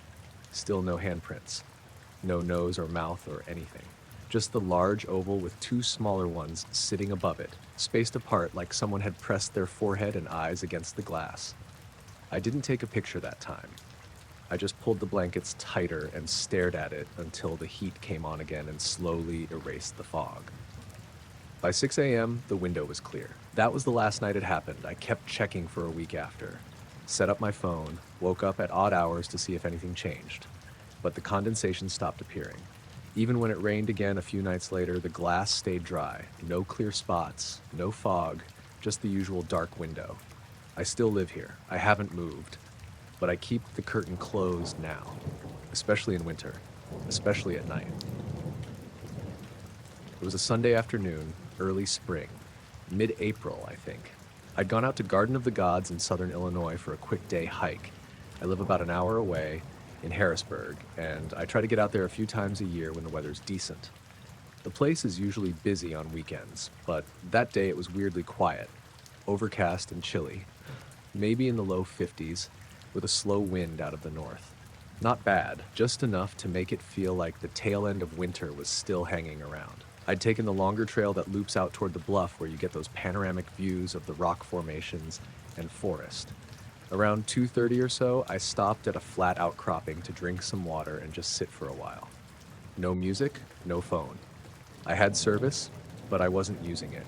Just needed to sit in the stillness for a bit. There were no other hikers nearby. I could hear birds, the wind in the trees, and now and then a woodpecker off in the distance. Normal stuff. I was staring up at the sky when I noticed the plane. At first, it was totally unremarkable. Just a commercial jet way up high, heading west. You know how they look when they're at cruising altitude, small, white fuselage, contrails stretching behind, but something felt weird about the way it was moving. It was slow. Too slow. I sat up straighter and watched it. The trail was quiet. The birds had gone still, I realized, but I didn't register that until later. The plane wasn't moving. I don't mean it was going slow. I mean it had stopped. It was hovering in the sky. No forward motion. The contrail behind it didn't stretch or shift. It just was like a still frame in a paused video. I stared at it for maybe 3 or 4 seconds before it really hit me how wrong that was. Planes don't hover. Not like that. Not at that height. And it wasn't just that it wasn't moving. It was silent. No engine noise. Nothing. Not even the low rumble you get when one passes high overhead. It was like someone had pulled the audio out of the world. I stood up. The wind had stopped too. That was the second weird thing. It had been gusting lightly all afternoon, but now the trees were still. The branches weren't swaying. The air felt heavy, like a pressure change before a storm, but the sky was flat and gray. No build-up, no clouds rolling in. Just quiet. I took a few steps forward and kept watching the plane. It stayed frozen like that for maybe 10 seconds total. I counted. Not fast, not slow. 1, 2, 3. And then, without warning, it shot upward. Not forward. Up. It didn't bank or change course. It just accelerated straight into the sky, vertically, like it had been yanked by a wire. No sound, no aftershock. It vanished into the cloud cover and didn't come out the other side. I just stood there, mouth half open, water bottle still in one hand. The wind came back a few seconds later. The leaves started moving again. I remember a squirrel darting across the path behind me, and the spell kind of broke. I looked around, half expecting someone else to come around the bend, but no one did. I pulled out my phone and checked the time, 2:36 p.m. I didn't take a video. I didn't even think to. I don't know if it would have shown anything if I had. Maybe it would have just looked like a normal plane, frozen in one frame, or maybe the video wouldn't have saved at all. I've heard stories. I stayed there another 5 minutes just looking at the sky. Nothing else happened. I didn't see another plane the rest of the hike, which was weird because that area usually has a few visible every hour flying between St. Louis and Nashville. When I got back to the trailhead, there were a couple cars parked near mine, but I didn't see anyone around. I checked the local flight tracker out of curiosity, but it didn't show anything strange. No reroutes or anomalies. Nothing that matched what I saw. That night, I tried describing it to my sister over the phone. I didn't tell it well. made it sound like I just saw a weird plane doing something I didn't understand. But it wasn't just a maneuver or an illusion. It stopped. Time or motion or whatever just stopped. And then it left. Straight up, like gravity didn't apply. I've been back out there since a few times. Nothing else weird has happened. But every time I hear a plane overhead now, I look up a little longer than I used to. It was mid-September when this happened. Me and my friend Travis took a weekend to camp out near the western edge of Glacier National Park. Not inside the park itself, but on this patch of public land maybe 10 miles out, down a gravel road nobody really uses except hunters and locals.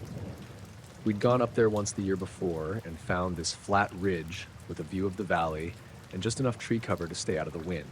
Perfect little clearing, private, quiet, no cell signal. We got there late Friday afternoon and had the tents pitched by sunset. Travis had a little one-person bivvy he always uses. I brought my beat-up green dome tent, the same one I've had since college. We had a small fire going by 7. Nothing crazy, just enough to cook with and keep warm. The forecast had called for clear skies, low around 40. That first night was uneventful. We drank a couple beers, cooked sausages on a cast iron skillet, and stayed up until about 11 talking about work and Travis's terrible dating luck. The stars were out and everything felt calm. No animal sounds, no wind, just still. We turned in around midnight. Saturdays when it got weird. We spent the day hiking a side trail maybe 3 miles out from camp. Saw some mule deer, lots of downed trees from a past storm, nothing unusual. We got back around 5, tired but not wiped, and made another small fire while the light was still good. We had some vacuum-sealed stew packs to heat up and brought out the last 2 beers we'd kept cold in the stream nearby. Around 9, the fire started acting strange. We'd just thrown on another log. It caught quickly, flames curling around the edges, nice and steady. I remember poking at it with a stick, pushing the embers toward the middle, when it suddenly dimmed. Not died down, just shrunk. The flames got skinny, like they were being sucked inward. Not toward a breeze, not to one side, just inward and down. The crackling stopped, the wood didn't even smoke. It looked like the fire was starving, like someone had opened a vacuum above it. Travis stood up and said, "That's not right." He looked at me, then at the sky. I followed his gaze. Above the tree line, maybe 50 yards away, there was a light. It wasn't bright, not like a spotlight, more like the glow of a lamp through a heavy curtain. Kind of a dirty white with a blue-green tint around the edges. It hovered just above the tops of the pines, totally still. No bobbing, no movement, just there. We didn't speak. I think we both knew not to. The light stayed in place for maybe 10 seconds. The fire stayed low and silent the entire time. You could hear everything else now. The faint rustle of leaves, a branch creaking somewhere deeper in the woods, but not the fire. It was like the flames had been put on mute. Then, as fast as it started, the light vanished, not blinked out. It just faded like fog, pulling into itself until it was gone. At that exact moment, the fire roared back to life. Flames shot up a good foot higher than they'd been before. Sparks popped off the logs, and the crackling came back loud, like someone had turned the volume knob all the way up. I backed away a step without meaning to. Travis didn't move. After a long pause, he said, "Did you see that?" "Yeah." He rubbed the back of his neck. "That was above the trees, right?" I nodded. "Yeah." We didn't say much else for a while, just sat on the logs we'd been using for seats, watching the fire like it was going to do it again. It didn't. At some point, Travis said he was turning in. I didn't blame him. I said I'd stay up just a little longer and bank the fire before bed. After he zipped into his bivvy, I walked to the edge of the clearing with my flashlight and shined it out toward the trees. Nothing reflected. No eyes, no shapes, just dense pine and brush. I turned the light off for a second and stood there in the dark. No sound, no wind, same as before. I glanced up and froze. There were no stars, not just clouds. The whole section of sky above the clearing was black, not overcast black, just absent. I stepped to the left and saw stars again, same if I stepped back toward the fire. But directly overhead, from maybe 100 feet across, the stars were missing. Like something was there, silently blotting them out. I didn't tell Travis about that part. I doused the fire halfway, just enough to keep some coals going, then crawled into my tent and zipped it up tight. I lay awake for a long time listening. Every little sound felt close. The occasional snap of a twig or rustle in the brush made my chest go tight, but nothing came into the clearing. No lights. No more fire weirdness. I finally fell asleep sometime after 2, I think. The next morning, the coals were cold. Travis came out of his bivvy and made a joke about how the fire really bounced back, but he didn't push it. We packed up before noon and didn't talk much on the drive home. When I looked at the pictures on my phone later, there were a couple from that night, just us sitting by the fire, nothing in the background. But one of them, the last one, had a weird haze in the top corner. Could be smoke, could be glare, but it wasn't in any of the others. Just that one, a soft smear of white with a green edge. I still have it saved. Don't know why. I haven't camped up there again. It was last October. I was taking the Lakeshore Limited eastbound, Chicago to Albany, after a weekend visiting my sister. I'd taken the train a few times before and liked it more than flying, even if it took longer. Less hassle, more space, and I could zone out with a book or stare out the window for hours. I had a coach seat and the car wasn't full, so I had a row to myself. We were running on time that night. I remember checking the conductor's last update when we stopped at Erie, just before midnight. I was supposed to be in Albany by 7:10 the next morning, and so far everything had been smooth. After Erie, the car got quieter. Most people had dozed off or pulled their hoods up and leaned against the windows. I was still awake, couldn't really sleep sitting up, so I kept listening to music with one earbud in, just watching the trees and the dark outline of hills roll past. Somewhere around 12:30 or so, I noticed something change. The scenery outside the window, the trees, the brush, the utility poles, it all looked off. I thought at first that fog was rolling in, but it wasn't that. It was more like the contrast dropped. Everything outside turned pale and flat. The blacks turned to gray. The trees weren't silhouettes anymore, just light smudges against lighter smudges. The lights inside the train were still normal, warm, yellowish, reflecting off the glass like always. But past that, total desaturation. I sat up straighter and looked out the opposite window across the aisle. Same thing, just grayness. It didn't look like early morning fog or moonlight. It looked like a filter had been thrown over the world, like when a TV goes into black and white, and it was silent outside. Now, trains are loud. You always hear the click and grind, the hum of the rails, the occasional horn. But I realized that, even though the train was moving, I didn't hear any of it. Inside the car, I could still hear things. My music, the low rumble of the vents, someone shifting in their seat across the aisle, but nothing from outside. I pulled out my phone to check the map. It wouldn't load. The GPS dot was there, but frozen. Just stuck. I tried refreshing it, still frozen. I turned off the screen and looked back outside. That grayness kept going. Same trees, same motion, but everything was flat, like the outside world had been scrubbed of depth. I tapped the window gently. It felt normal, cold, smooth. Then the lights flickered.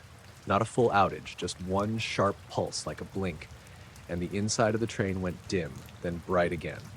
A couple people stirred but didn't wake up, and then everything outside returned to normal. Just like that, color came back. The trees were dark again, their outlines sharp against the night. The road alongside the tracks had headlights on it. A pair of taillights passed in the other direction. The GPS dot on my phone started moving again. I watched it catch up, blinking once, then resuming as if nothing had happened. But that's when I noticed the distance. We were too far along. Last I'd checked, we were supposed to be somewhere near Westfield, but the map now showed us past Dunkirk, almost 20 miles farther. That stretch should have taken 30 minutes, give or take. I checked the clock, 12:37 a.m. It had only been about 5 minutes. I kept watching the window, expecting to see something else, maybe a crossing or a station. But everything looked normal again, just another dark train ride through rural New York. I didn't say anything to the conductor when she passed through later. I don't know how I would have explained it. That section of track always takes a while. But that night, we made it from Erie to Buffalo in less than an hour. I checked the timestamps. The train's app showed it like that was always the plan. Nobody else mentioned anything. I've taken the train a couple more times since then. It's never happened again. But every time we hit that stretch past Erie, I keep one earbud out and watch the trees a little more closely. It happened in late March, about a year ago. I was driving from Charlottesville up to Elkins, West Virginia, to visit a friend I hadn't seen since college. Nothing urgent, just a long weekend we'd finally found time for. I left around 3:30 in the afternoon, wanted to get most of the driving done before dark, but the route cuts through the mountains and daylight disappears fast out there. It was around 6:45 p.m. when I turned off the main highway onto one of those smaller state roads, Route 250, maybe. Two-lane, winding, no shoulders, all trees and shadows once the sun dipped. I had a full tank, service on and off, and music going through Bluetooth. I wasn't in a rush. The last stretch of the drive was always the slowest part, but I liked it that way. Quiet, no traffic. Somewhere past Durban, the GPS told me I had about 40 minutes left. The blue line snaked through the green, like it always does. I was sipping gas station coffee that had gone lukewarm and half listening to a podcast when something weird happened. The GPS map glitched. I didn't notice at first, just heard the voice say, "Turn left," even though there was no road. I glanced at the screen and saw my location dot had jumped, miles off the route. It wasn't on any visible road. It was just sitting there, deep in the forest, surrounded by nothing but green. I figured it was a GPS hiccup. Happens all the time out there. The signal bounces, the app thinks you're somewhere you're not, then it corrects. Usually it just lags, but this was different. It stayed there. My little blue dot just hovered in the woods, not moving, even though I was still driving 35, 40 miles an hour. The voice didn't say anything else. The map just rotated uselessly, as if I'd pulled off into the trees and stopped. Then the signal cut out entirely. GPS signal lost. Fine. Annoying, but not unheard of. I still had a good sense of where I was. I kept driving another 5 minutes, maybe less, before the GPS suddenly came back. No loading screen, no lag, just blinked back to life. Only now it said I was almost there, 6 minutes away, which didn't make any sense. I should have had at least 25 minutes left, if not more. I looked up and around. Everything still looked the same. Trees, hills, no towns, no intersections, just endless curves and switchbacks. I hit the voice command button and asked for directions again. It gave me a calm, robotic, head northwest for 1 mile, then listed my friend's road as the next turn. It was the right name, but I wasn't anywhere near where that should have been. I glanced at the clock on the dash. 7:34. My phone said 7:27. 7 minutes off. The car's clock had been synced to my phone earlier that day when I plugged in for music. It shouldn't have changed, but there it was. Ahead. I tapped the dash screen to bring up trip data.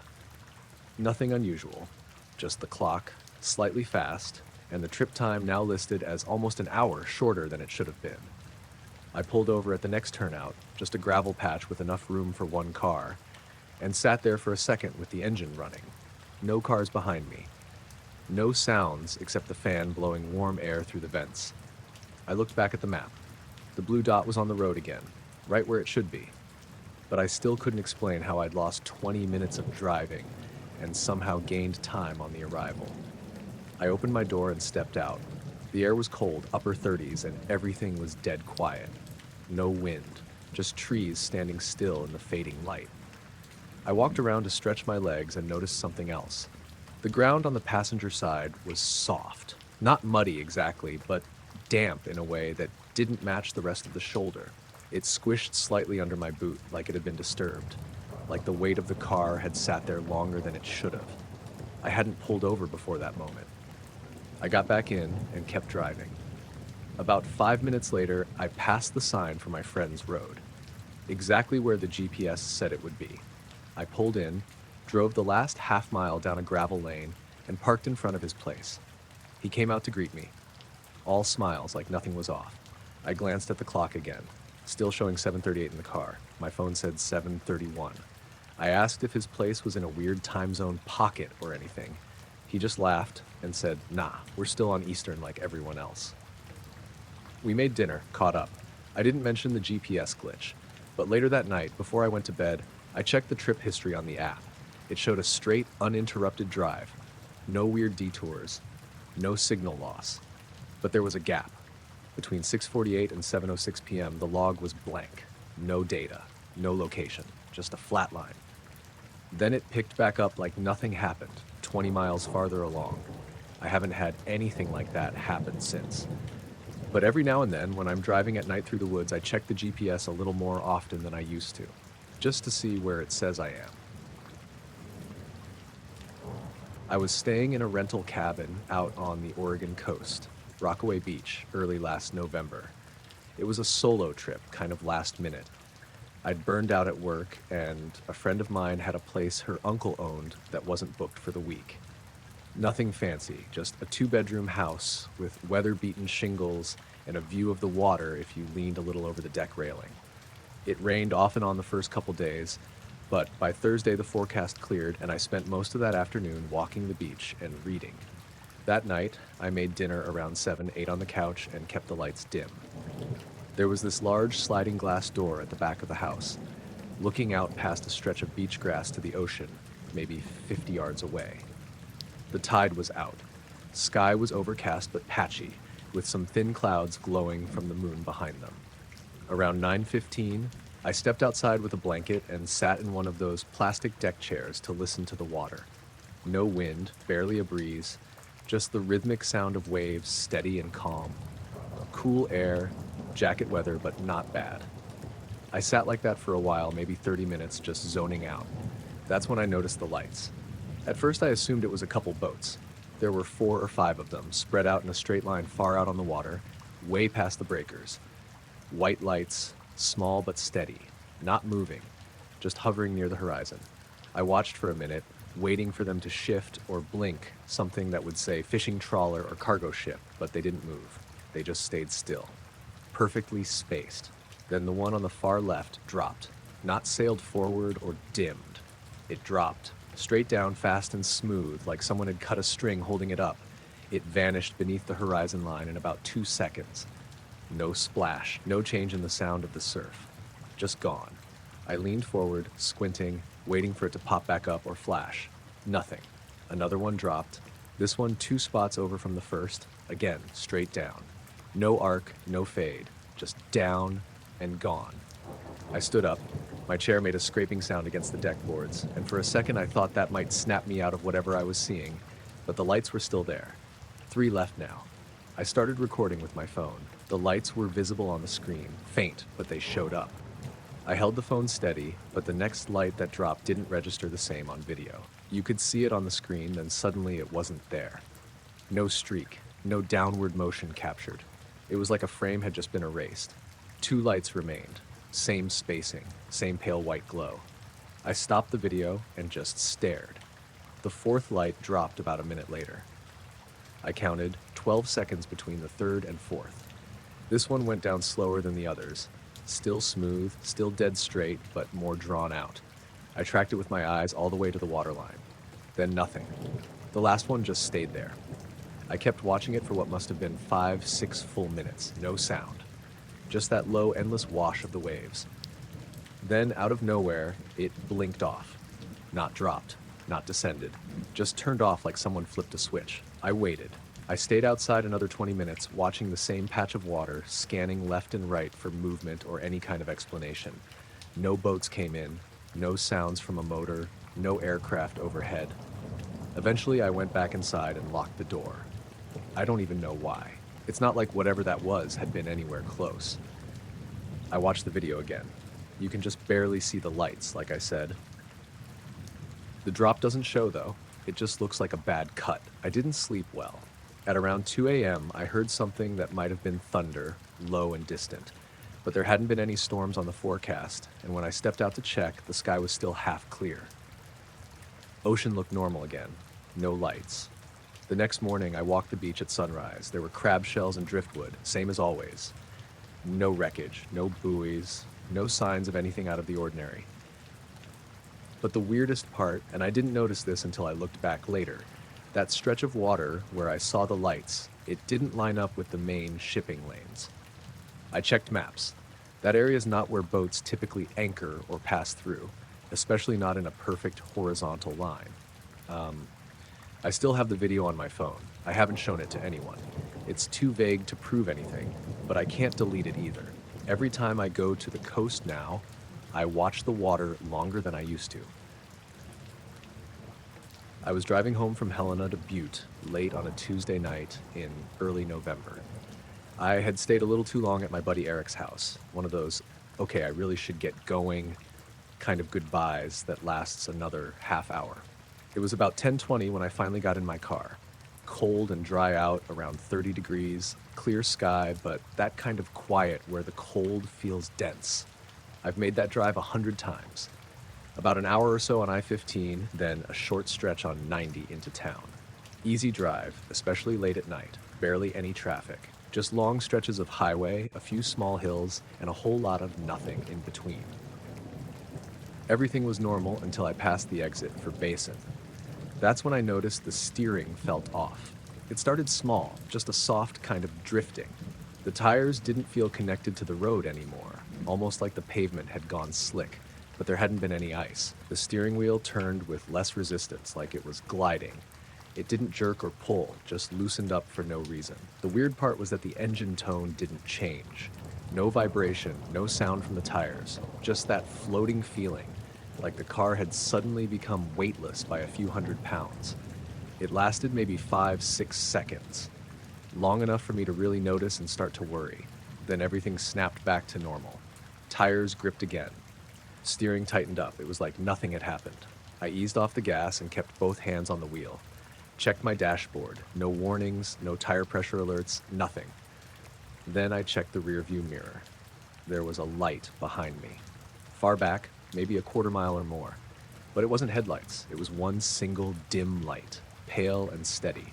Too low to be a plane, too high for a motorcycle, and no beam like you'd get from car headlights. It hovered. I watched it for maybe 20 seconds. It didn't move closer, didn't fall back, just stayed where it was, hovering low in the distance. I flipped off my high beams to see if it would change. Nothing. Still there. I turned off the music and cracked my window. Nothing but wind and engine noise. I listened harder. No whine, no rumble. Just normal highway sounds. Except for that light.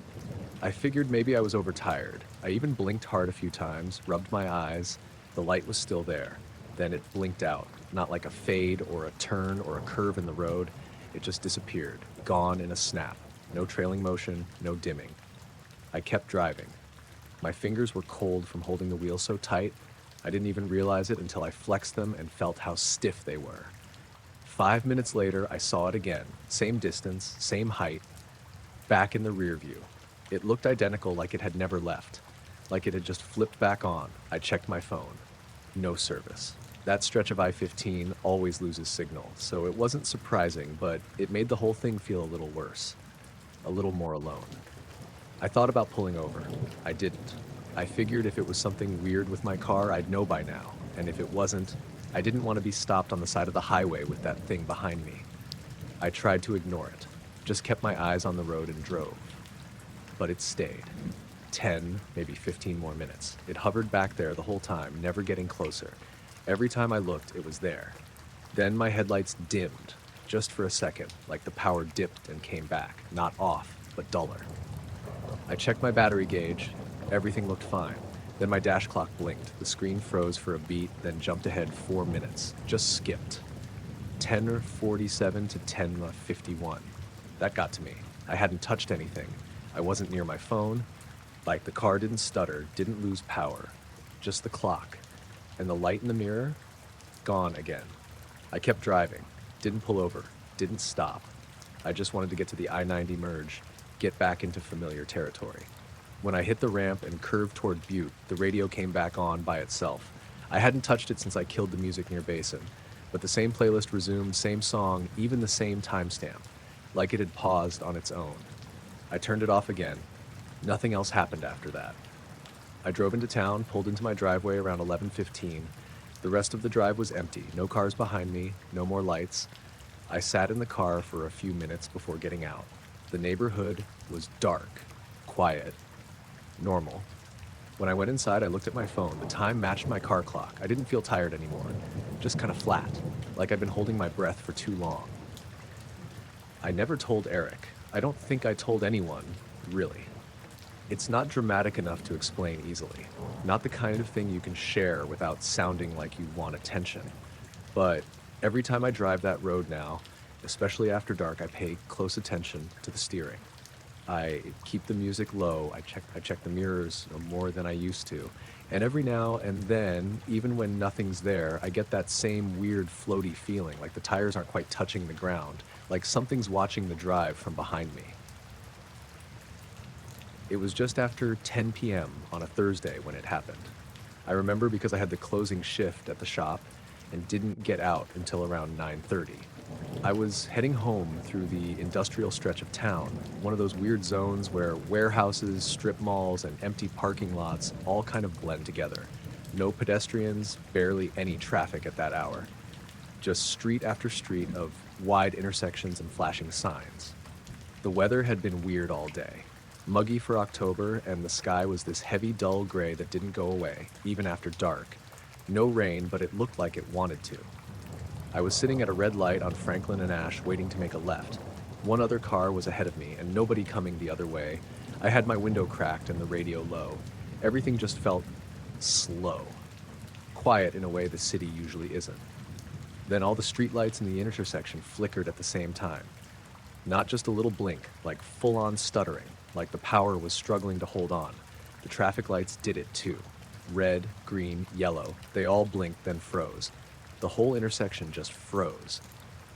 I leaned forward, like that was going to help, and that's when I saw the shape. It was above the cloud cover.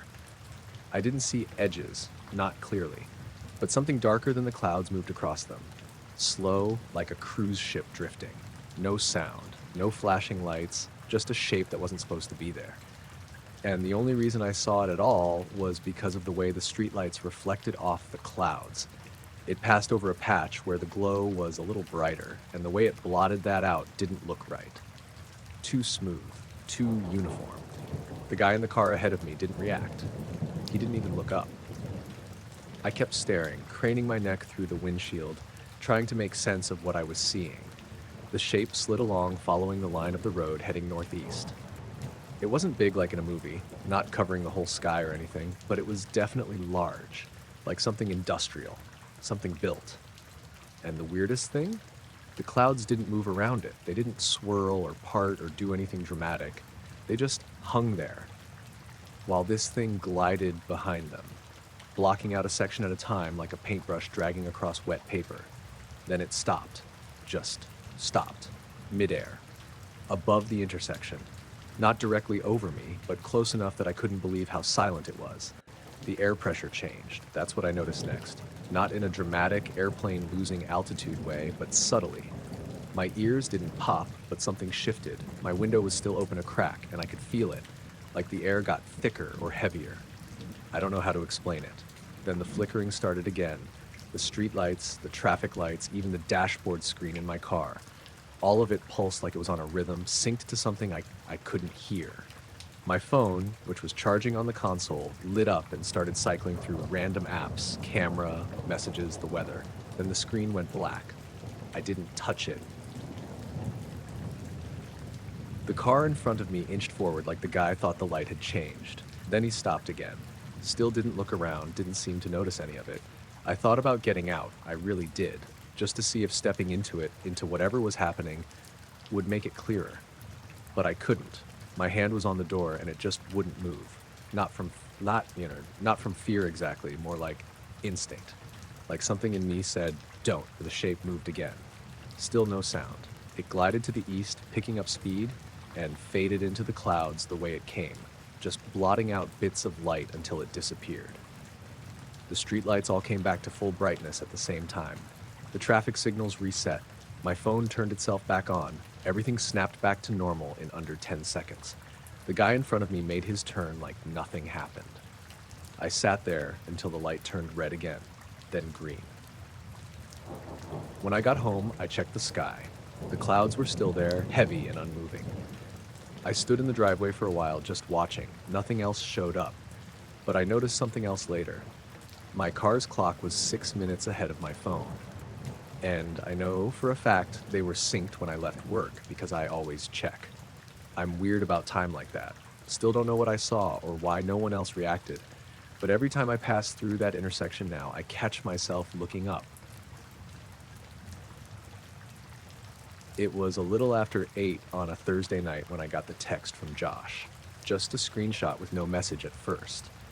I was on my couch watching some half-assed true crime thing on Netflix, half listening, mostly scrolling. I looked at the image and didn't register what I was seeing right away. It was a grainy capture from one of those public weather webcams, the kind the local news sites embed. The caption at the bottom showed the date and time, 7:54 p.m. that same evening. And there, dead center above the roof of my house, was a sharp white smear of light in the sky. Not a star, not the moon, not a plane. It wasn't shaped like anything identifiable, just this elongated oval, maybe 30-40 feet above the peak of the roof, like a stretched out headlight, but with soft edges. Pale, bright in a way that looked off compared to the rest of the image. I stared at it for a second, not sure what I was looking at. Then another text came through. Josh, did you see that? Above your place just now. Check the cam. I didn't even realize he knew that feed existed. It was a little-known webcam mounted on top of the community center across the street from me. The city used it mostly for checking snowfall or storm conditions in winter, and it uploaded a new image every 30 seconds or so. No sound, no zoom, just a wide static shot of our street. I opened the page right away. The feed was live, but nothing was there, just the usual night view. Porch lights, parked cars. My house, sky looked clear. I refreshed. Still nothing. The light was gone. I texted back, "Nope, nothing now? What is that?" Josh replied a minute later, "Don't know. It was just there. I was checking the wind. That thing showed up for one frame and then nothing." I told him to send the URL he was using. When I opened it on my laptop, the page loaded normally for a second, then flickered and went white. Then a gray box appeared. "Camera temporarily unavailable. Please check back later." I refreshed. Same message. I checked the system status. All the other webcams on the city's site were working, just not this one. Exactly 4 minutes later, it came back. Not 3, not 5, 4 minutes on the dot. When the image returned, the feed had skipped forward. The current shot was timestamped 8:03. My house looked the same as always. I messaged Josh. It just came back. Nothing now. "Yeah," he said. "It blacked out right after I sent you the pic." We both dropped it after that. Just one of those weird things. I even laughed about it at the time. But about an hour later, I stepped out to the porch with a beer. It was cooler than I expected. Low 50s, breezy. The street was quiet. One of the neighbors had a TV on loud enough I could hear the crowd noise from a game or something, but otherwise, nothing unusual. Then I noticed my porch light was flickering. Not the bulb itself, it was more like the light it cast on the railing was pulsing very faintly. I stepped back inside and flipped the switch off, then back on. It steadied. I stayed out there a little longer. I don't even know what I was looking for. Maybe I just wanted to see if anything strange would happen. Nothing did, at least not then. Next morning, I checked the webcam archive. They keep still frames every 30 seconds going back 24 hours. The frame Josh had sent me was gone. Every other image was there, clear as day, but 7:54 p.m. had been replaced with a slightly earlier frame, 7:53:30, and then jumped to 7:55. No gap in timestamps, no missing image, just a clean swap like the frame never existed. I still had the screenshot Josh sent me. I even downloaded it to my laptop and backed it up, in case it somehow disappeared too. That afternoon, I walked across the street to the community center. I didn't really have a reason. I said I was there to ask about gym hours, which was half true. While I was waiting for the guy behind the desk to look it up, I asked if the webcam ever went offline. He shrugged and said sometimes during storms or maintenance. I asked if anyone adjusted it manually or if it was just always live. He said it was automatic. "We don't touch it," he told me. IT manages it downtown. I looked out the window. From that angle, I could see the little housing for the camera on the roofline. It pointed straight down my street, just like in the feed. Later that night, I checked the live view again. The camera was angled a little differently. Not much, but enough. My house was still in the frame, but just barely. You could see the edge of the roof and not much else. I refreshed, still the same. I didn't tell Josh. I figured he'd think I was overthinking it. That night, around midnight, I woke up for no reason. I wasn't hot or cold or anything, just awake. The room was quiet, but I noticed this faint, low humming noise. Not outside. It was in the house. I thought maybe it was the fridge, but it wasn't that kind of sound. It was softer, more even. No vibration, I got up and walked down the hall to the living room. The hum faded as I moved, then came back when I stopped. It didn't change pitch or direction, it was just there, like ambient noise that didn't belong. I opened the front door and stepped onto the porch. The air felt heavy, like right before a thunderstorm. Sky was clear, but the pressure was weird. My ears felt wrong. The webcam light was on across the street. It has a little red ring around it when it's recording. That was glowing steady. The hum stopped. No cars, no wind, just silence. I stood out there for 5, maybe 10 minutes. Didn't see anything. Went back inside and tried to sleep. Next morning, I checked the camera feed again. The image was dark, darker than usual. The timestamp said 12:03 a.m. There were no other images between 11:30 p.m. and 12:04. Just one frame, then a gap. I checked the archive again that afternoon. The 7:54 p.m. frame from the night before was back, exactly as it had been in Josh's screenshot.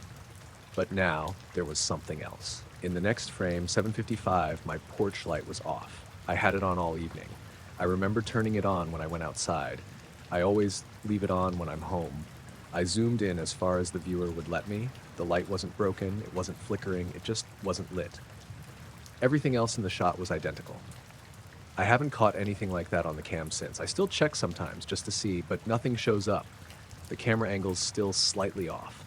My house is only half in frame now. Josh hasn't brought it up again. But I've kept the screenshot. I keep it backed up in 3 places, just in case it disappears again.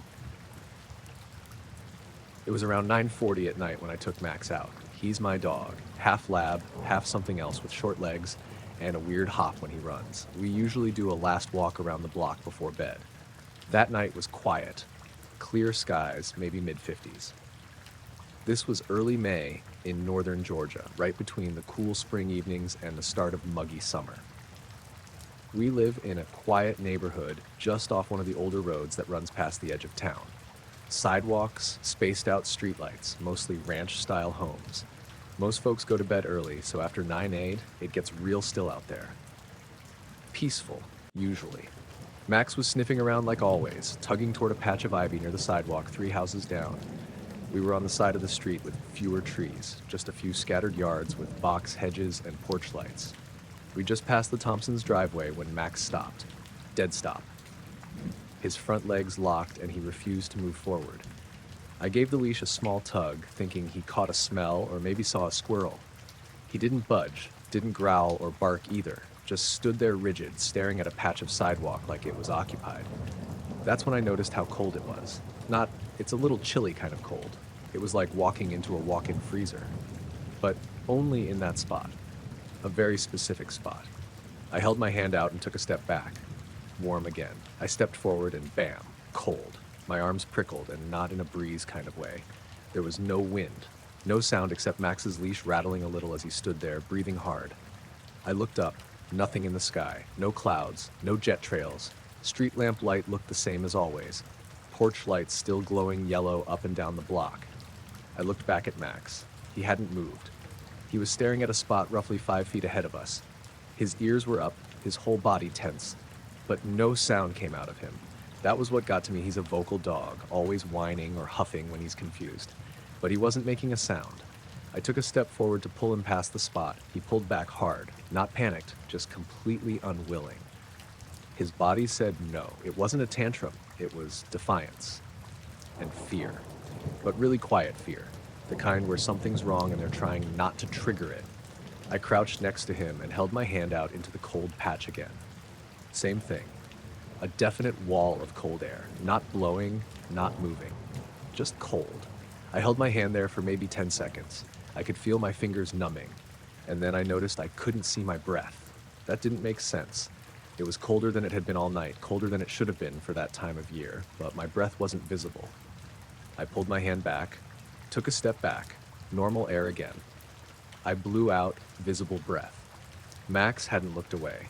His gaze was fixed like he was watching something slowly shift in place. I followed his eyes. There was nothing there, nothing at all, just that same section of sidewalk, a few cracks, and the curb ahead. Then I stepped forward one more time, sort of angling past the spot where he was looking, and I swear I felt something. Not physical, not contact. More like presence. like being watched from way too close. Every hair on my neck stood up.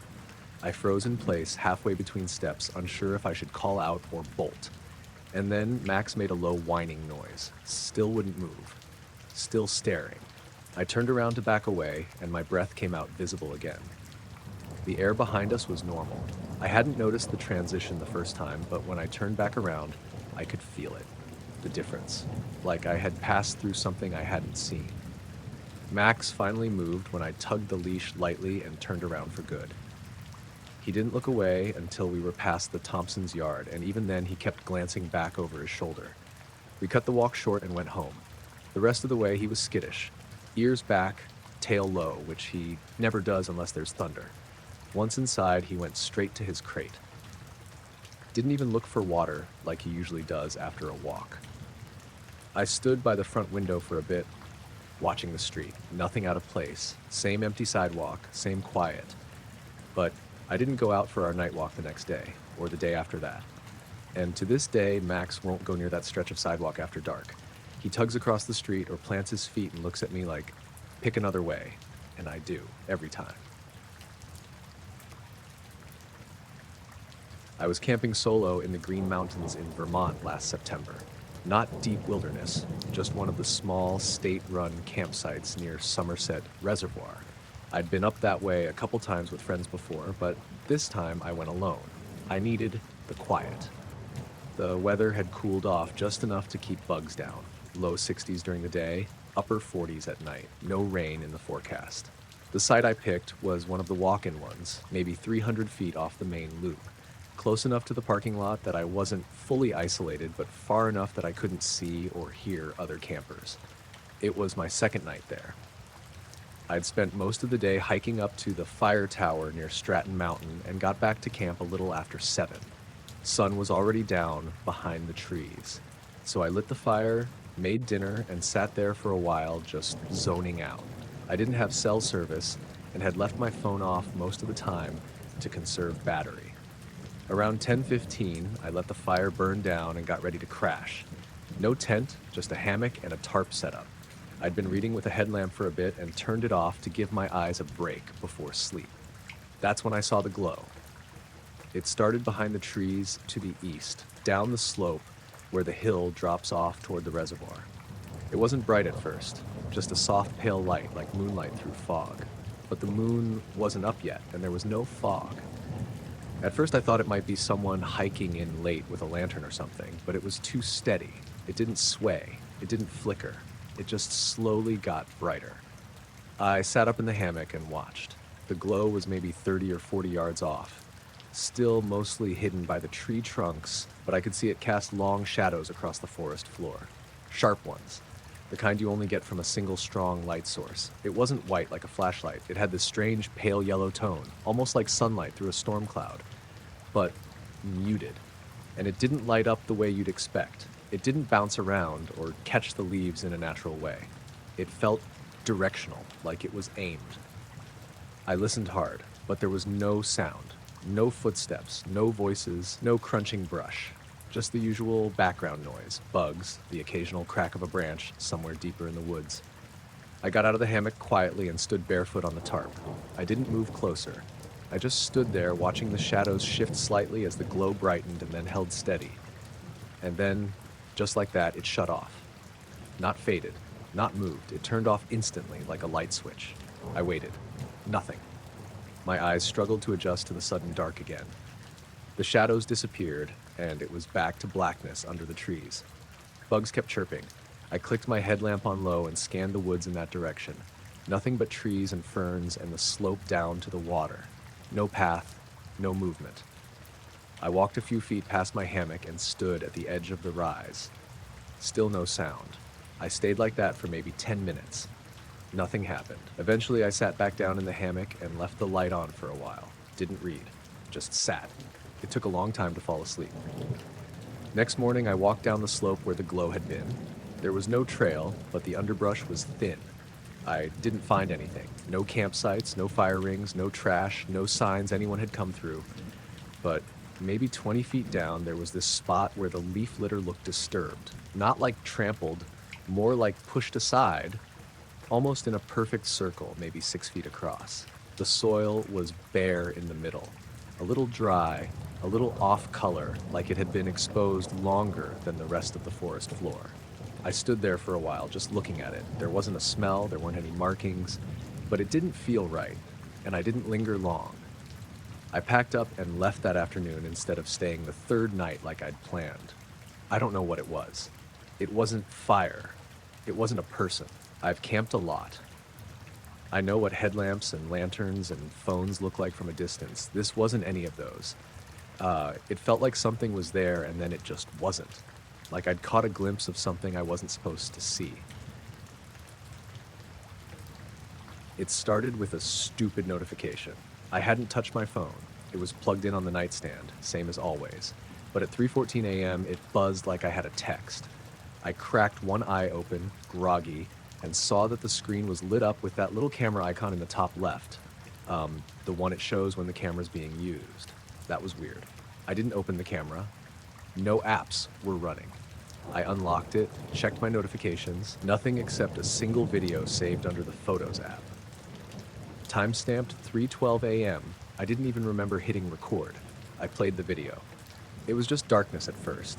The audio was all low hiss and occasional pops. I assumed it was some kind of pocket recording fluke, even though the phone hadn't been anywhere near me. Then I noticed the window, or what I figured was the window, based on the angle. There was a faint light, not from inside. It was outside the window, way in the back corner of the frame, barely there. Kind of bluish.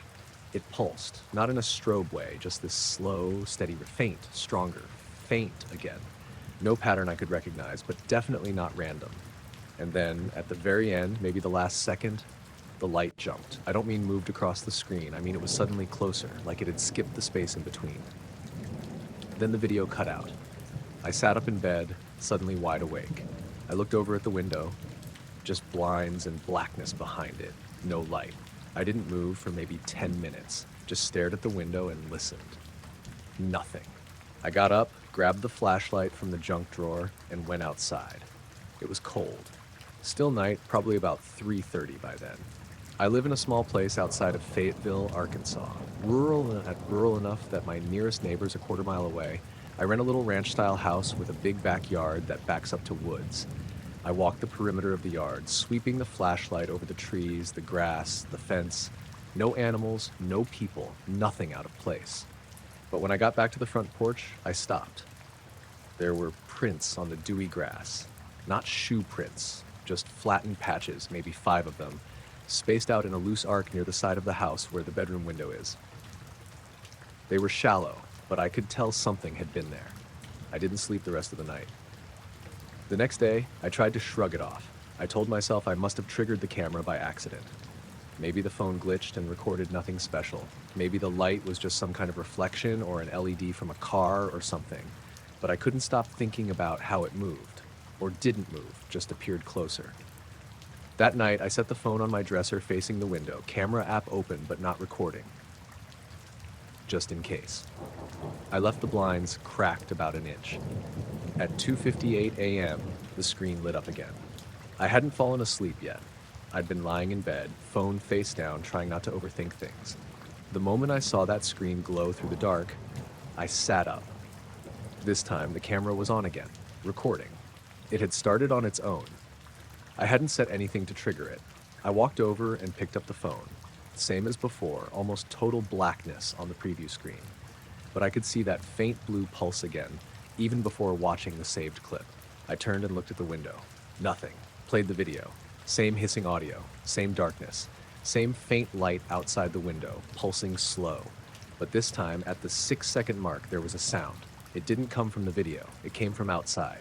A single dull tap on the window pane. I dropped the phone. I backed away, staring at the blinds. There was no second tap. No shadows. No movement. But the moment that sound came, the light in the video jumped again. Closer. Closer than before. It looked like it was just on the other side of the glass. And then it blinked out. When I built up the nerve to yank the blinds up, there was nothing. No prints. This time. No sound. No motion.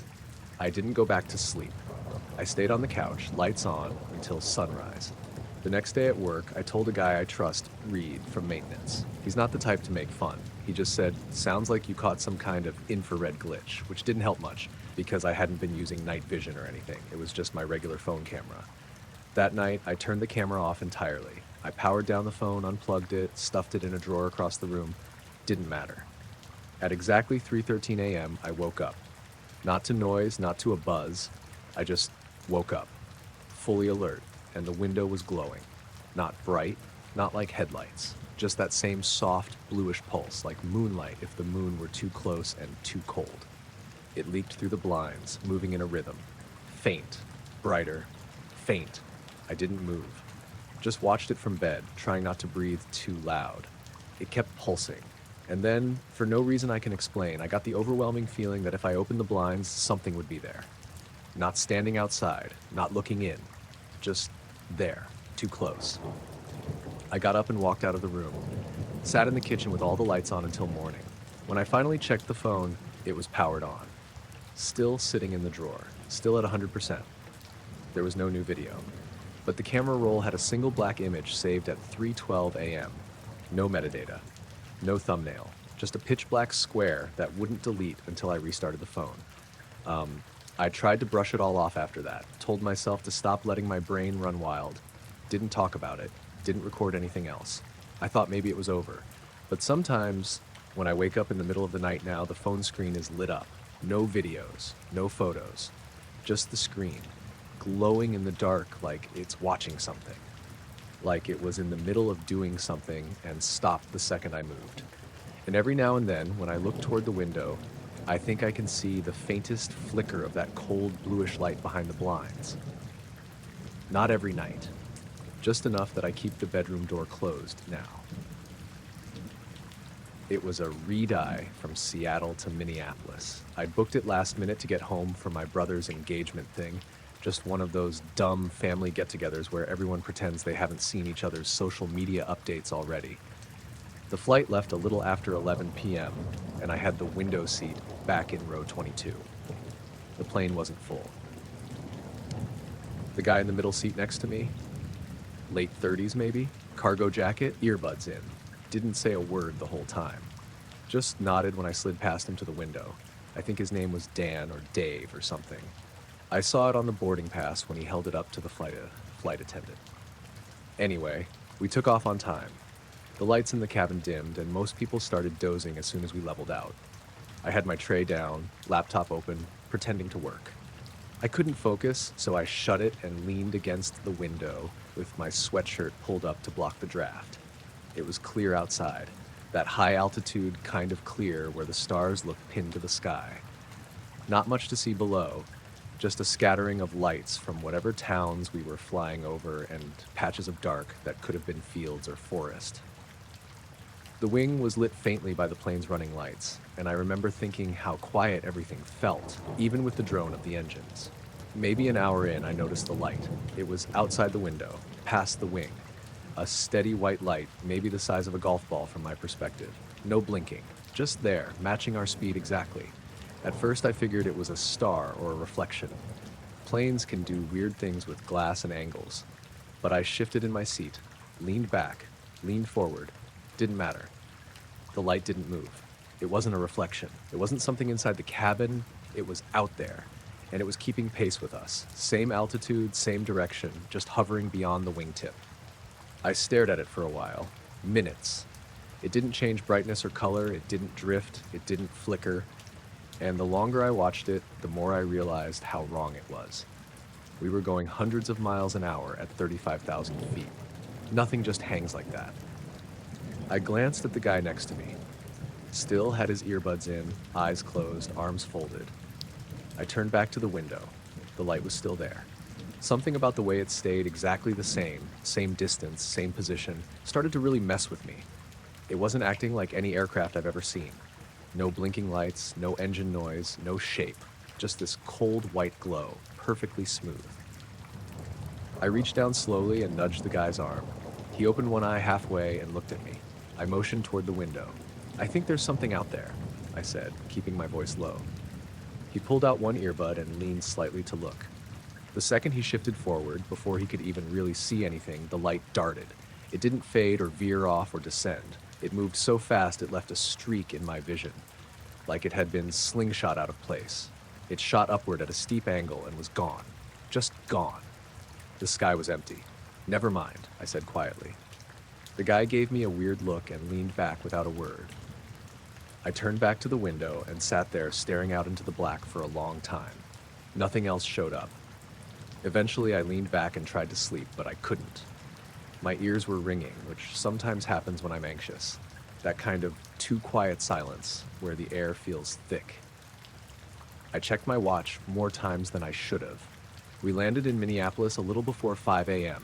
Everyone shuffled off the plane like zombies.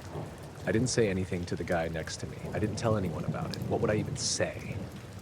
I looked up commercial flight info later. There were no other planes reported near ours at that time. No drones, no weather balloons, nothing that matched what I saw. I still don't know what it was, but I know it was there. And I know it knew when I noticed. It was around 3:30 in the morning when I woke up. I didn't shoot up in bed or anything dramatic like that. I just sort of opened my eyes all at once, like my body decided to be awake before my brain did. No dream I could remember. No sound had jolted me. I just wasn't asleep anymore. The room was completely dark. I live alone in a one-story ranch outside of Salina, Kansas. Quiet neighborhood, mostly older folks who don't stay up late. My bedroom faces the back of the house, and I keep blackout curtains pulled tight, so there's no ambient light unless I leave something on. That night, I hadn't. I lay there for a minute trying to get comfortable again, but I had this weird sense that something was off. Not danger exactly, more like that feeling when someone's standing behind you before you turn around and see them, like my body knew something I didn't. Then I heard it. Footsteps. Upstairs. Except I don't have an upstairs. My house is one level. No attic. No second floor. Nothing above the ceiling except a shallow crawl space with insulation and ductwork. You'd need a ladder to even get up there, and the only access is a panel in the hallway that's never been touched since I moved in 4 years ago. But I heard them. Slow, deliberate steps. Not like an animal skittering or the house settling. Human footsteps. Above my head. They circled the house, starting from somewhere near the living room, passing over the hallway, then the kitchen, then back again. I counted maybe 7 or 8 steps, then a pause, then a few more. It lasted maybe 20 seconds in total, then nothing. Not silence like the sound stopped. Silence like the air itself went still. I didn't move, just lay there, staring at the ceiling in the dark, trying to hear anything else. My heart was thudding, but I kept still. Eventually, I sat up and grabbed my phone off the nightstand. It was 3:41. No notifications, no lights on. I turned on the flashlight and looked around the room. Everything was exactly where it should be. I crept down the hallway, past the bathroom and laundry room. No sound. No light. I checked the panel in the ceiling, still sealed. No scuff marks, no signs of tampering. I even stood on a chair and pressed my hand against it. It didn't move. I went to the living room and stood still for a long time. Nothing. No creaks. No humming. Just dead quiet. The kind where the fridge motor sounds louder than it should. I turned on the back porch light and peeked outside. Yard was empty. Gate still shut. Nothing on the cameras. I've got a small 2-camera setup that records motion. One for the driveway, one for the backyard. Checked both. Nothing triggered after midnight. I didn't sleep the rest of the night. Just sat on the couch with a blanket and left a lamp on. Next day, I climbed up into the crawl space with a flashlight. I had to borrow a step ladder from my neighbor Carl to even get up there. There was dust and insulation and not much else. No signs of anything disturbed, no footprints, no animals, no tools or loose boards, nothing that would make noise like that. I figured maybe it was just a weird house noise I hadn't heard before. Maybe I'd dreamed it and didn't realize. I told myself that enough times that I stopped thinking about it until it happened again. About 3 weeks later. Same time, middle of the night. I woke up out of nowhere, completely alert. This time I didn't move right away, I just listened. And again, the footsteps, above me, same slow pattern. 7 or 8 steps, pause, a few more, then nothing. But this time I noticed something else. The sound didn't travel like footsteps normally would. It didn't echo or vibrate the way it should if someone were walking on wood or drywall. It was muffled, but too defined, like it wasn't in the crawl space, but just above it, like something that shouldn't exist was there. After it stopped, I waited again. Same weird silence, like the house was holding its breath. This time I didn't get up. I stayed in bed, phone in hand, watching the ceiling like it would do something. I think I dozed off after a couple hours. Next morning, I checked the attic again, same as before, undisturbed. I've had a couple friends over since then, haven't mentioned it. It feels dumb to say it out loud. I heard footsteps above my one-story house. What are they supposed to say to that? But I started noticing other things after that. Little things. The hallway lights flickering just once when I passed by, even though the bulbs are new. My cat Margot, standing in the hallway at night and staring at the ceiling. She's never done that before. Just sits and stares, tail twitching like she's waiting for something. And the worst part? Sometimes I'll wake up, not to sound, but to the silence, that same heavy, unnatural stillness, like everything is on pause. And I'll wait, frozen, wondering if I'm going to hear the steps again. Sometimes I do, sometimes I don't, but I've never stopped checking the ceiling. I first heard it just after turning off 6th Street onto Birch. That's a quiet part of my neighborhood. Older homes, big oaks, spaced out streetlights. I walk that way almost every night, usually around 9 p.m., just to stretch my legs after dinner. It's a safe area. I've lived here 10 years. I don't spook easy. The sound was faint. At first, I thought it was just branches clacking in the wind or maybe something loose on a telephone pole, but it was too rhythmic. A light, steady click, click, click, like a pen tapping a desk, only quieter and coming from above. I stopped walking, and it stopped too. I stood still for a good 10 seconds, looking up. Nothing above me except empty branches and the power lines. No wind. My ears buzzed in the silence. I kept walking. About halfway down the block, the clicking started again. Same rhythm, same volume, like it was following me. I tried to ignore it, told myself it was just a mechanical thing. Maybe an old security camera or a loose piece of siding somewhere clicking in the breeze. But when I turned left onto Henson, it kept going. Matched my pace. Click, click, click, always just overhead or a little behind. I stopped again. So did it. This time, I turned slowly, scanning the sidewalk, the rooftops, the trees. Still nothing. But the air felt heavier. That's the only way I can describe it. Like pressure on my skin or a weight behind my ears. My heart started going a little faster. I walked another block, turned again onto Maple. That part of the neighborhood is even darker. Longer stretches between lights. The houses are set farther back, and most of them were dark. I passed the old Anderson place, which has been vacant for years, and the clicking didn't just continue. It seemed closer. A little sharper, like it was directly above me now. I finally said something out loud. "What the hell is that?"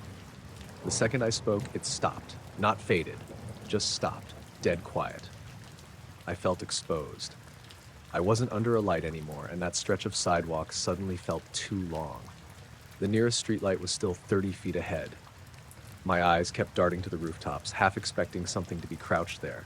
But it wasn't fear of something jumping out at me. It was worse than that. It was the feeling that something already was there, but wouldn't move as long as I was looking. I picked up my pace, not running, but fast. I kept my eyes forward and didn't look behind me.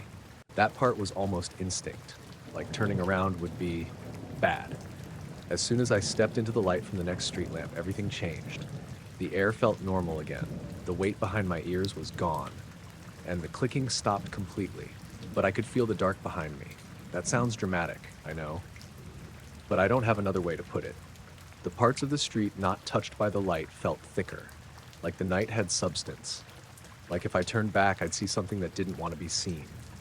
I kept walking. Passed under one light, then another. I didn't hear the clicking again. I also didn't look back. At the corner of Maple and 3rd, I finally paused under the glow of another lamp and checked my surroundings. No sound. No movement. Just empty sidewalks stretching behind me, quiet houses, and the same yellow-orange pools of light every 30 or 40 feet. I waited. I don't know what I was waiting for, but I gave it a solid minute. Then I turned onto 3rd and headed home. Everything felt normal again, but I didn't take my usual route. I cut across the park instead, where it was more open, more light from the tennis courts and the nearby strip mall. I didn't want any more of those long, dim blocks. Back at home, I locked up, turned on every light in the living room, and sat there in silence for a long time. I checked the local Facebook group. No outages, no suspicious activity, nothing about any sounds or strange people lurking around. Before I went to bed, I opened the back door and listened. Just the usual night sounds. Wind through the trees, one far-off dog barking, a car door closing a few streets over. No clicking. I didn't walk the next night, or the night after. When I did finally go again, I stuck to the main roads. No birch, no Henson, no maple. I haven't been down those in a while. But sometimes, rarely, I'll still catch a sound when I'm out. Real faint. Could be anything. Could be nothing. I keep walking, and I don't look back. I was driving from Spokane to Missoula, a late-night trip I'd made a dozen times before. I like the quiet of the highway at night. Less traffic, fewer distractions. It was about 2:10 a.m., mid-September, and the air had that high-altitude chill to it. Stars were out, no wind. I was about halfway there when I pulled off at a rest stop near Lookout Pass, close to the Idaho-Montana border. There were maybe 6 other cars scattered around the lot, and a couple semis farther back. Everything was quiet. Lights over the bathrooms buzzing faintly. I parked under one of the big lamps, killed the engine, and cracked the window a bit for air. I didn't plan to stay long, just enough to stretch and maybe close my eyes for 15 minutes. I locked the doors, reclined the seat a bit, and pulled my hoodie over my head. I was just starting to drift off when I heard my car chirp. Just once. Not the full alarm, not the panic button. Just the single short chirp it makes when you lock or unlock it. I sat up, assuming maybe I'd hit the key fob in my sleep, but it was in the cup holder, untouched. Then another car chirped and another, each one just one short beep. 4, 5, 6, perfectly spaced, like someone was walking through the lot, hitting everyone's remote. I sat there listening. There were no footsteps, no doors opening or closing. I scanned the mirrors. Nothing. The lights from the restroom didn't flicker. Everything looked normal. But then I looked up through the windshield. There was something moving overhead. Not fast. Not slow either. Just steady. A soft, pale light gliding above the lot. It wasn't shaped like a plane or a drone.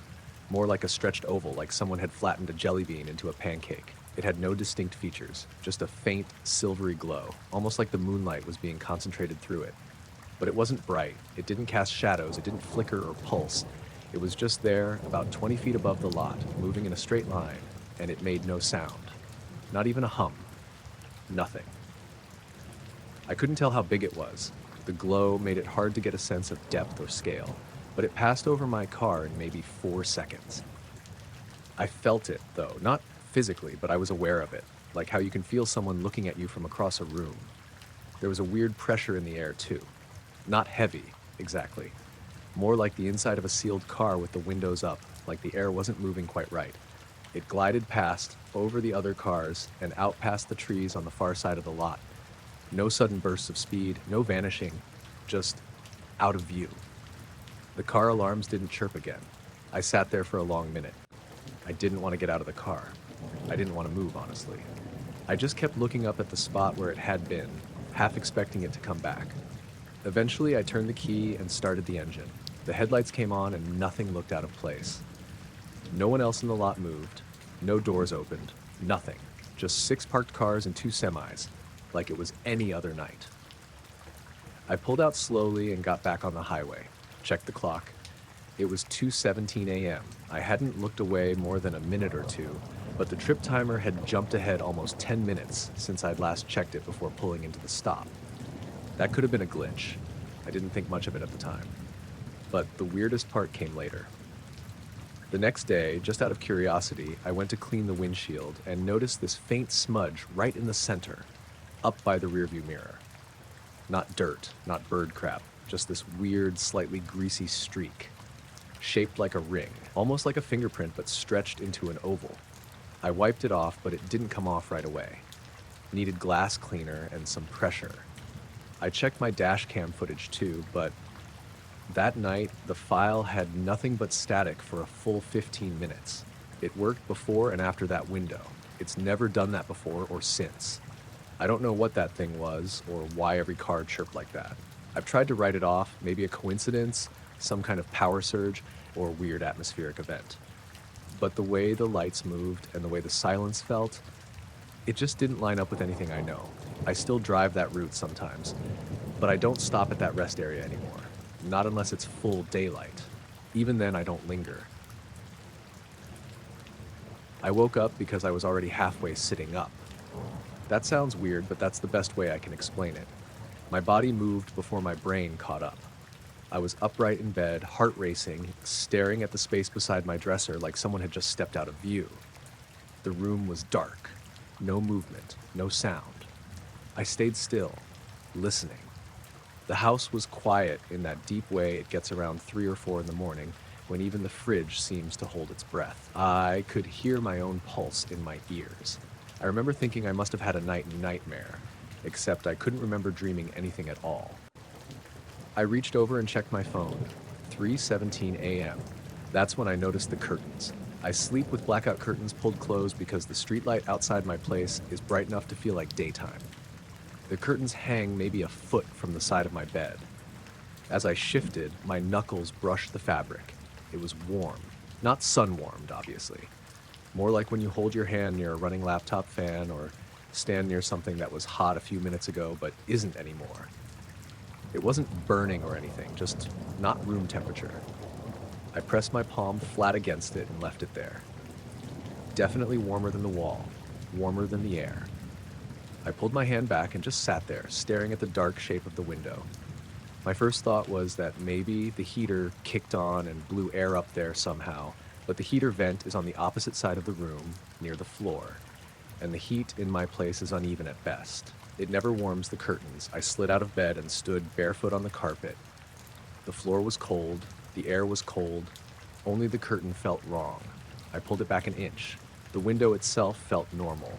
Cool glass, no condensation, no glow from outside. Just the usual empty street, parked cars, and the tree across the road.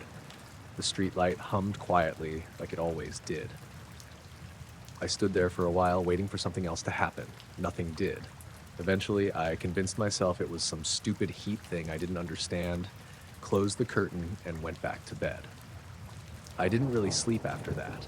I kept waking up every few minutes, half expecting to see a shape standing at the edge of the room. Morning came with gray light and rain tapping on the roof.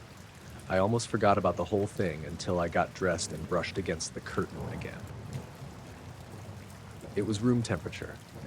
I didn't think much about it during the day. I work remote doing support tickets for a software company, so my days blur together. I answered emails, made coffee, took a call from my sister Maya complaining about her landlord. Normal stuff. That night, though, I couldn't shake the feeling. I kept glancing at the window like it might do something. I left the curtains open for a while, then closed them again. I slept badly. Nothing happened the second night. The third night, though, I woke up the same way. Already sitting up. Same spike of fear. Same sense that I wasn't alone. This time, before I even touched the curtain, I noticed something else. The room felt off. That's vague, I know, but it was like the silence had weight to it. No distant traffic, no wind. Even the usual low electrical hum from the walls felt muted. I reached out and touched the curtain. Warm again. Not hotter than before, but the same exact kind of warmth, localized. As if something had been there recently, close enough to heat it, then moved away. I pulled the curtain back more this time. The street outside was empty. The tree branches were perfectly still despite the forecast calling for wind. The streetlight was on, but it looked dimmer somehow, like someone had turned the brightness down a notch. That's when I noticed the sky. I don't mean stars or anything dramatic. I mean the general color. Normally, even at night, there's that faint orange glow from the city reflecting off the clouds. This time it looked darker. Not pitch black, just missing something. Like someone erased part of it. I stood there holding the curtain, staring out, trying to spot movement. My reflection stared back at me in the glass, pale and tired looking. Then my ears popped. That sudden pressure change you get in an airplane or an elevator. It happened instantly, with no warning. I staggered a little and had to grab the window frame to steady myself. The warmth on the curtain faded under my fingers. It didn't cool gradually. It just wasn't warm anymore. At the same time, sound rushed back into the world. I heard a car pass somewhere far off. Wind rustled the leaves. The streetlight brightened to its normal level. I stood there shaking for a long time. The next morning, I checked my phone the second I woke up. I don't know what I expected to find. Missed calls, weird notifications, anything. Nothing, except my sleep app showed a gap. I use one of those apps that tracks movement and sound while you sleep. It's mostly useless, but I had it running out of habit. According to the graph, there was a solid 10-minute block labeled no data right around 3:15 a.m. Not low movement, not quiet, just nothing recorded at all. I tried not to jump to conclusions. Apps glitch, phones bug out. I told myself that over and over. That night, I set my phone on the nightstand with the camera facing the window. I don't know why. I didn't consciously decide to. It just felt important. I woke up to my alarm in the morning, groggy and disoriented. Sunlight was coming through the curtain. Everything felt normal. Then I looked at my phone. The camera app was open. There was one photo taken at 3:16 a.m. It was grainy and dark, taken from the angle of the nightstand, pointed up toward the ceiling and the top of the curtains. At first, I didn't see anything unusual. Then I zoomed in. There was a faint glow along the upper edge of the curtain. Not bright. More like a soft wash of pale light, as if something outside the window was emitting it. The glow didn't cast shadows. It didn't reflect off the wall. It just existed. I checked the metadata. No flash, no long exposure. Just a normal photo. I stood there staring at it, trying to rationalize it. Passing headlights, a neighbor with a flashlight, anything. But my window faces the street at an angle. Car lights don't hit it like that. And even if they did, they wouldn't heat the fabric. I called in sick to work that day. That evening, I went over to my neighbor Dan's place. Dan lives next door and is the kind of guy who always has tools in his garage and strong opinions about everything. I didn't tell him the whole story. Just asked if he'd noticed anything weird at night recently. Lights, power flickers, anything. He frowned and said his motion light had been coming on randomly around 3 in the morning. No footage, though. Camera never caught anything. That was enough to make my stomach drop. I didn't sleep at home that night. I stayed on my couch with the lights on, curtains open, nothing happened. The night after that, I woke up again. Same feeling, same position, same fear. But this time, before I touched the curtain, I noticed the room wasn't completely dark. There was a faint, pale glow seeping through the fabric, barely there like moonlight through fog, except the moon was on the other side of the house. I stood up slowly. My legs felt weak. I didn't want to look, but I did anyway. The curtain was warm, warmer than before. I pulled it back. There was no shape, no craft, no figure, just the sky. Except the sky wasn't right. It looked thinner. That's the only word I have for it. The clouds were there, but they didn't look solid. And there were fewer stars than there should have been, as if something massive was blocking them without being visible. The glow faded as I watched, not dropping or shooting away, just receding upward until it wasn't there anymore. The warmth drained from the curtain, the pressure in my ears released. Sound returned. I stood there until dawn. Nothing else happened after that. No more warm curtains, no more missing data, no strange photos. I still live here. I still sleep in that room, but I don't close the curtains anymore. The power went out while I was rinsing a mug in the sink. The kitchen lights cut off so cleanly that for half a second, I thought I'd blinked and missed something. The refrigerator stopped humming. The house settled into that quiet you only notice when it's forced on you. I stood there with my hands still under the tap, water running, until I realized the pump would probably cut too. I shut it off and listened. No distant traffic, no neighbor's TV through the walls, just my own breathing and the faint tick of cooling metal somewhere in the house. This kind of outage wasn't rare where I lived. I rented a small place on the edge of town, backed up to open fields and a line of trees that marked the start of state land. Storms knocked the power out a few times every summer. But this night was clear. No wind, no clouds. I'd been sitting on the couch 10 minutes earlier with the windows open because it was still warm out, listening to cicadas.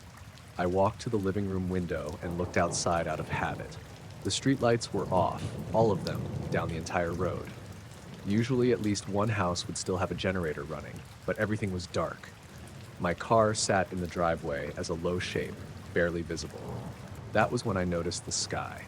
At first, I thought my eyes were just adjusting too fast. The sky looked wrong in a way I couldn't pin down immediately. It wasn't black like it should have been. It wasn't even that deep blue you get on clear nights. It was lighter, flat, almost reflective. I stepped out onto the porch. The sky had turned a dull silvery gray, not glowing exactly, more like the color of metal when it catches light, except there was no light source, no moon, no clouds reflecting city glow. The whole sky from horizon to horizon looked washed out and heavy like a ceiling. The fields behind my house were still dark. Um, the trees were dark, the ground was dark. It was just the sky. I remember thinking it looked close, lower than it should be. I stood there barefoot on the concrete, my hand resting on the doorframe. The air felt still but not calm. There was pressure in it, like when a storm is about to break but hasn't yet. My ears felt faintly clogged, the way they do when you drive up a mountain too fast. Somewhere down the road, a car door slammed. The sound carried farther than it should have. I glanced to my left and right, half expecting to see neighbors outside, pointing, talking. But no one else was out. No porch lights flicked on. No voices. I pulled my phone out of my pocket. The screen lit up normally, full signal. No emergency alerts. The time looked right. I lifted it to take a photo, more out of instinct than anything else. Before I could tap the camera, the sky changed. It didn't fade gradually. It didn't flicker. The silvery gray pulled upwards, straight up, like a curtain being lifted from the horizon to directly overhead. The motion was smooth and fast. In less than a second, the sky was dark again. Normal. Stars visible. Empty. I stood there with my phone half raised, staring at nothing. A moment later, the streetlights snapped back on. One by one, all down the road, my porch light came back without me touching the switch. Inside, the refrigerator kicked on. The house filled with noise again. The whole thing couldn't have lasted more than 5 seconds. I stayed outside longer than I meant to, scanning the sky, waiting for something else to happen. Nothing did. The stars looked normal. The air pressure eased, or maybe I just stopped noticing it. Eventually, I went back inside. I didn't sleep well. I kept waking up and checking the time, listening for changes in the house. The power stayed on. Nothing else happened that night. The next morning at work, I mentioned the outage to my coworker Mark while we were getting coffee. "Did the power go out where you are?" I asked. He shrugged. "Not that I noticed. I was up late too." I asked a few other people. Some had lost power, some hadn't. No one mentioned the sky. That should have been the end of it. I told myself it was some weird atmospheric thing or my eyes playing tricks on me in the dark. I let it go, mostly. Then it happened again. About a week later, same time of night, around 10:30, I was sitting on the couch, lights on, scrolling on my phone. The power cut out so abruptly that my TV went black mid-sentence.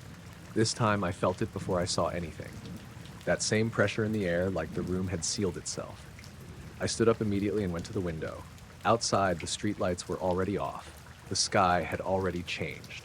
That same dull gray filled the view, uniform and heavy. It didn't shimmer. It didn't move. It just sat there, wrong.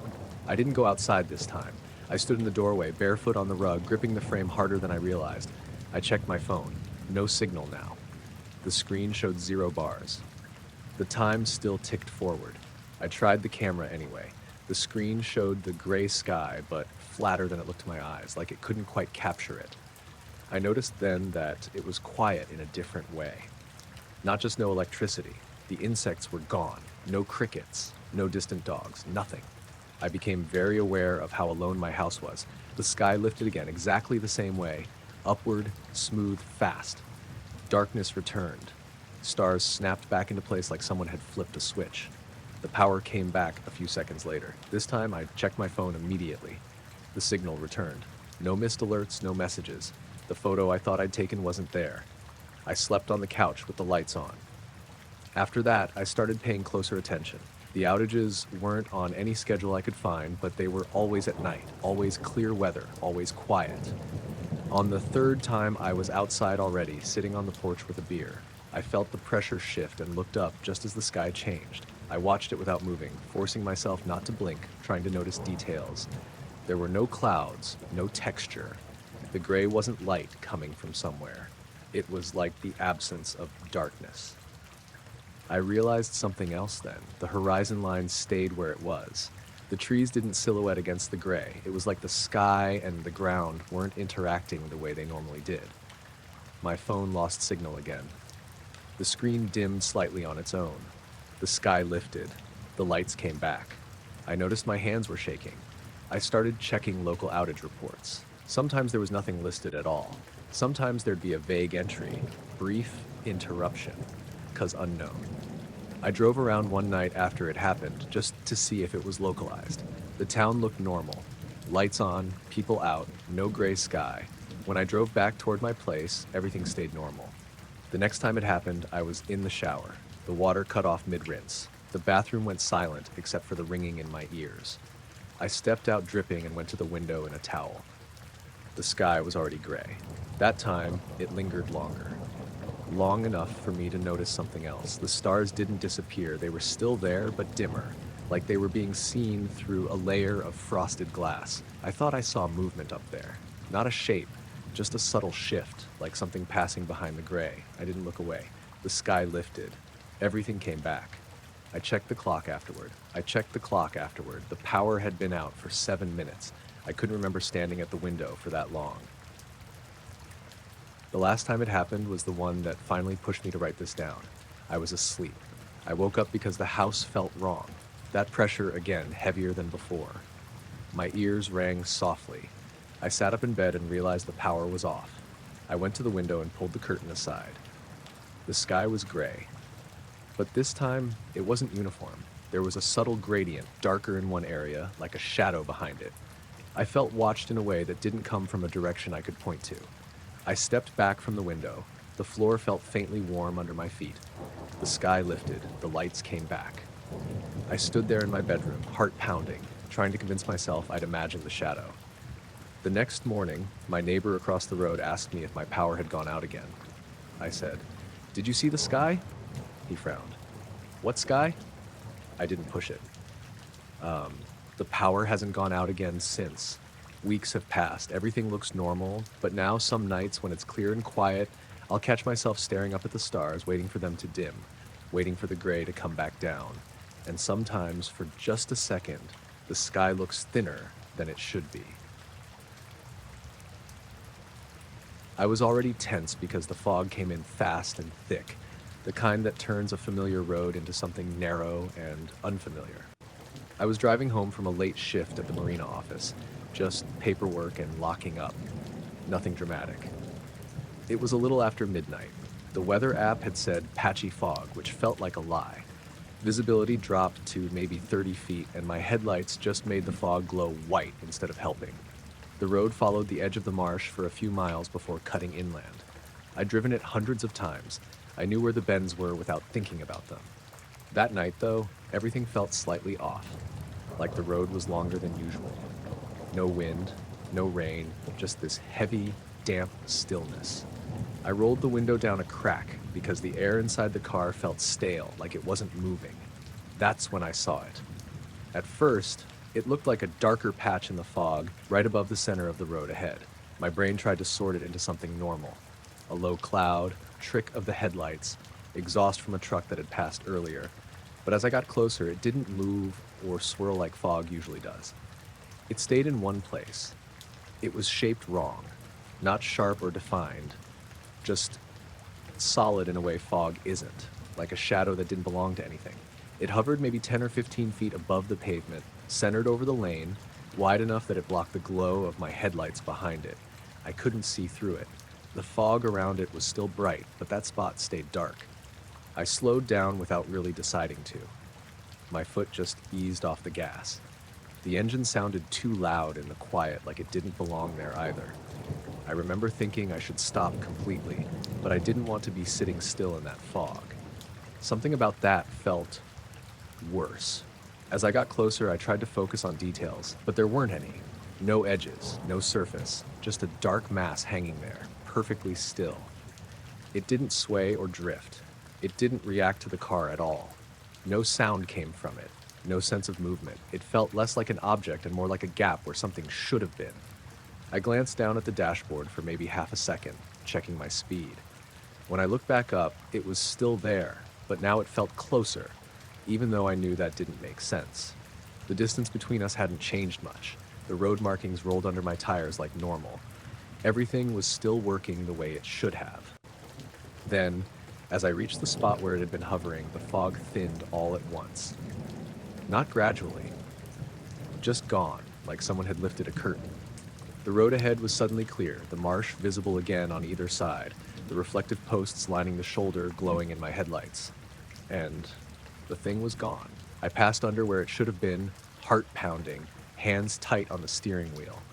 I checked the rearview mirror immediately, expecting to see it behind me, but there was nothing.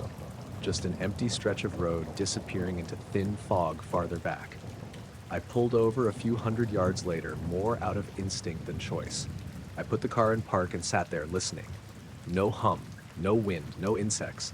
The fog hadn't come back yet, and the night felt too open without it, like I was exposed. I got out of the car, which surprised me later when I thought about it.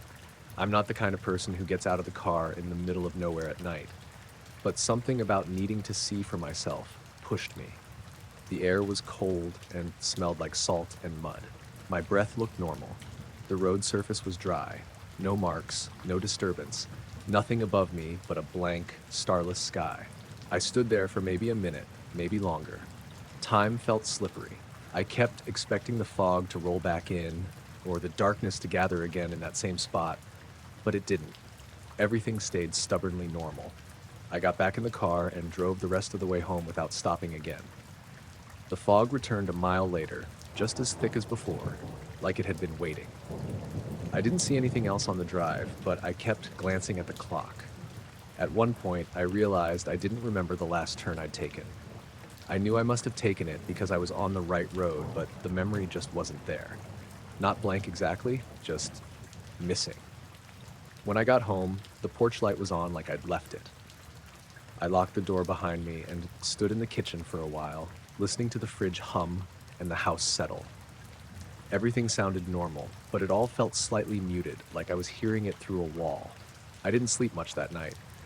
Every time I closed my eyes, I pictured that dark shape hanging in the fog, perfectly still, waiting for something. Waiting for me, maybe. I kept replaying the moment when the fog cleared, trying to understand how it happened so suddenly. Fog doesn't behave like that. It doesn't just stop. The next morning I drove the same road in full daylight. Clear sky, no haze at all. The marsh looked the same as it always did. No signs of anything unusual. I slowed at the spot where I thought I'd seen it, but nothing stood out. No odd landmarks, no strange feelings. Just asphalt and grass and water. I told myself it had been exhaustion, eyes playing tricks, the fog amplifying shadows. That explanation worked during the day. It didn't work at night. A few days later, I noticed my gas mileage didn't add up. The tank was lower than it should have been for the amount of driving I remembered doing. Not empty, just off enough that I noticed. I shrugged it off, but it stuck with me. I still drive that road. I don't really have a choice. But when the fog comes in heavy now, my grip tightens on the wheel, and I slow down earlier than I used to. I don't roll the window down anymore. And every time I reach that stretch by the marsh, part of me waits for the headlights to dim again, for the road ahead to fill with something darker than the fog, hanging there, silent and unmoving, exactly where it shouldn't be. I was sitting on the back steps with my jacket zipped up, staring at the sky because I couldn't sleep. It was late enough that the neighborhood was quiet, but not dead. Somebody's dryer thumping a block over, a car passing every now and then. The air was cold and still, the kind that makes sound travel farther than it should. I lived outside of town then, just far enough that the streetlights didn't completely drown out the stars. I'd started doing this thing where I picked one star and watched it until my eyes got tired. It helped slow my thoughts down. If you stare long enough, the sky starts to feel less huge and more like a ceiling. I picked one low in the sky, just above the tree line. It wasn't especially bright, but it stood out because it didn't twinkle much. It felt steady, solid. I remember thinking it was probably a planet, but I didn't bother checking. I watched it for a while and waft breathing fog into my sleeves, counting my exhales. Nothing happened at first. The night felt normal. Too normal, honestly. Then the star moved, not fast, Not sudden. It slid sideways, smooth and quiet, like someone nudging a chess piece across a board. Just a little bit at first. I thought it was my eyes, so I blinked hard and looked away at the roofline, then back. It was still drifting. That was the moment my stomach dropped. Not panic, more like confusion so deep it felt physical. Stars don't do that. Planes blink, satellites glide. This didn't glide. It adjusted, corrected itself slightly, like it was staying level with something I couldn't see. I stood up without realizing I was doing it. The wood step creaked under my boot, loud as a gunshot. The star kept moving. I whispered no under my breath, like that would somehow stop it. It slid another inch across the sky, then slowed. For a second, just one, I couldn't tell if I was looking at movement or if my brain was filling it in. The star dimmed slightly, not enough to vanish, just enough to feel thinner, and then it blended back into the sky. That's the only way I can describe it. It didn't turn off, it didn't shoot away. The point of light softened, spread out, and suddenly it was just gone. Or maybe it was still there, and my eyes couldn't separate it from everything else anymore. I stood there with my mouth open, staring at the spot where it had been. The sky looked normal, completely normal. I checked other stars, comparing positions, trying to convince myself I'd picked the wrong reference point. I hadn't. My hands were shaking, not badly, but enough that I noticed. I pulled my phone out and opened a star map app, feeling stupid even as I did it. The app showed the sky exactly as it should be. No gaps, no missing points. I stayed outside another 10 minutes, then 20. Nothing else happened.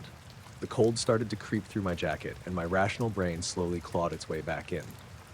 I went inside and locked the door, which I didn't usually do that early. I stood in the kitchen for a bit, just listening. The house sounded the same as it always did. Fridge humming, pipes ticking. I told myself it was an illusion. Fatigue, eye strain, maybe a satellite at a weird angle. I repeated that explanation until it almost sounded reasonable. Almost. The next night, I went back out. I didn't plan to. I told myself I wouldn't. But around the same time, my body just expected something, like a habit I hadn't meant to form. It was cloudier that night. The stars were patchy, coming and going behind thin gray streaks. I sat on the steps again, hugging a mug I didn't really want, scanning the sky without focusing too hard. I didn't see the same star. At least, I don't think I did. What I did notice was how quiet it felt, not silent, just muted. The crickets had stopped, which happens sometimes, but even the distant road noise felt dampened, like someone had closed a door somewhere far away. Then one of the stars near the center of my view dimmed, not disappeared, just dulled like a light behind fog. I leaned forward, squinting. It shifted sideways. This one moved faster. Not dramatically, but enough that I couldn't pretend it was my eyes. It slid, paused, then slid again, always smooth, always controlled. No blinking, no trail. I felt that same pressure in my chest, like when an elevator stops too abruptly. I pulled my phone up again, hands clumsy, and as soon as the screen lit my face, the star stopped moving. It just stayed there. I lowered the phone slowly, watching the sky over the top edge. The star held still for a few seconds, then faded back into the background exactly like the night before. I didn't stay outside after that. I went straight to bed, locked the door again, and lay there staring at the ceiling, replaying it over and over, every time I thought I had it pinned down. Some natural explanation, some trick of light, it slipped away. Over the next week, it happened 3 more times. Not every night. Not at the same spot in the sky. Always subtle. Always brief. A star that drifted when it shouldn't. A point of light that thinned and vanished without actually going anywhere. Once I was with someone else. My neighbor Mark was over, helping me move a broken shelf out to the curb. We finished up and stood there talking, both of us looking up without really meaning to. I saw at first a star just above the power lines, steady and bright. "Hey," I said, trying to sound casual. "Do you see that one?" Mark followed my gaze. "Yeah." The star slid, just a little. "Is it moving?" I asked. He frowned. "I don't think so." It moved again, a clean sideways shift, unmistakable. "There," I said. "That?" Mark squinted. "I don't see." The star dimmed and blended into the sky mid-sentence. Mark looked at me. "See what?" I didn't answer right away. I was still staring at the empty space, my heart pounding so hard it felt loud. "Never mind," I said finally. "Probably nothing." He shrugged and went back inside. I stayed out a bit longer, staring at a sky that suddenly felt like it was paying attention to me. After that, I stopped going outside at night. I closed the curtains earlier. I kept lights on. I tried not to look up when I walked to my car. It sounds ridiculous, but there was something about those movements that felt intentional. Not directed at me exactly. More like reactive, like when you notice someone across a room notice you back. Weeks passed. Nothing happened. My nerves settled. I started sleeping better. The explanations I'd rehearsed hardened into something I could almost believe. Then one night, lying in bed, I noticed the light in the room shift. Not brighter, not darker, just thinner. Like the air itself had changed density. I sat up, heart racing, and the feeling vanished instantly. Everything went back to normal. The house creaked. The heater kicked on. I didn't look out the window. I don't know what those stars were. I don't know if they were stars at all, or something passing in front of them, or something using them as cover. I don't know why they moved the way they did, or why they seemed to stop when I tried to capture them. All I know is that sometimes when I catch myself staring at the sky for too long, I feel that same quiet pressure in my chest, and I force myself to look away before anything has the chance to move again.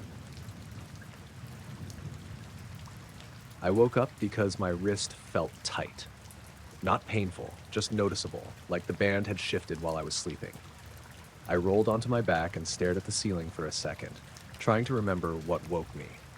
The room was darker than usual, but not fully dark.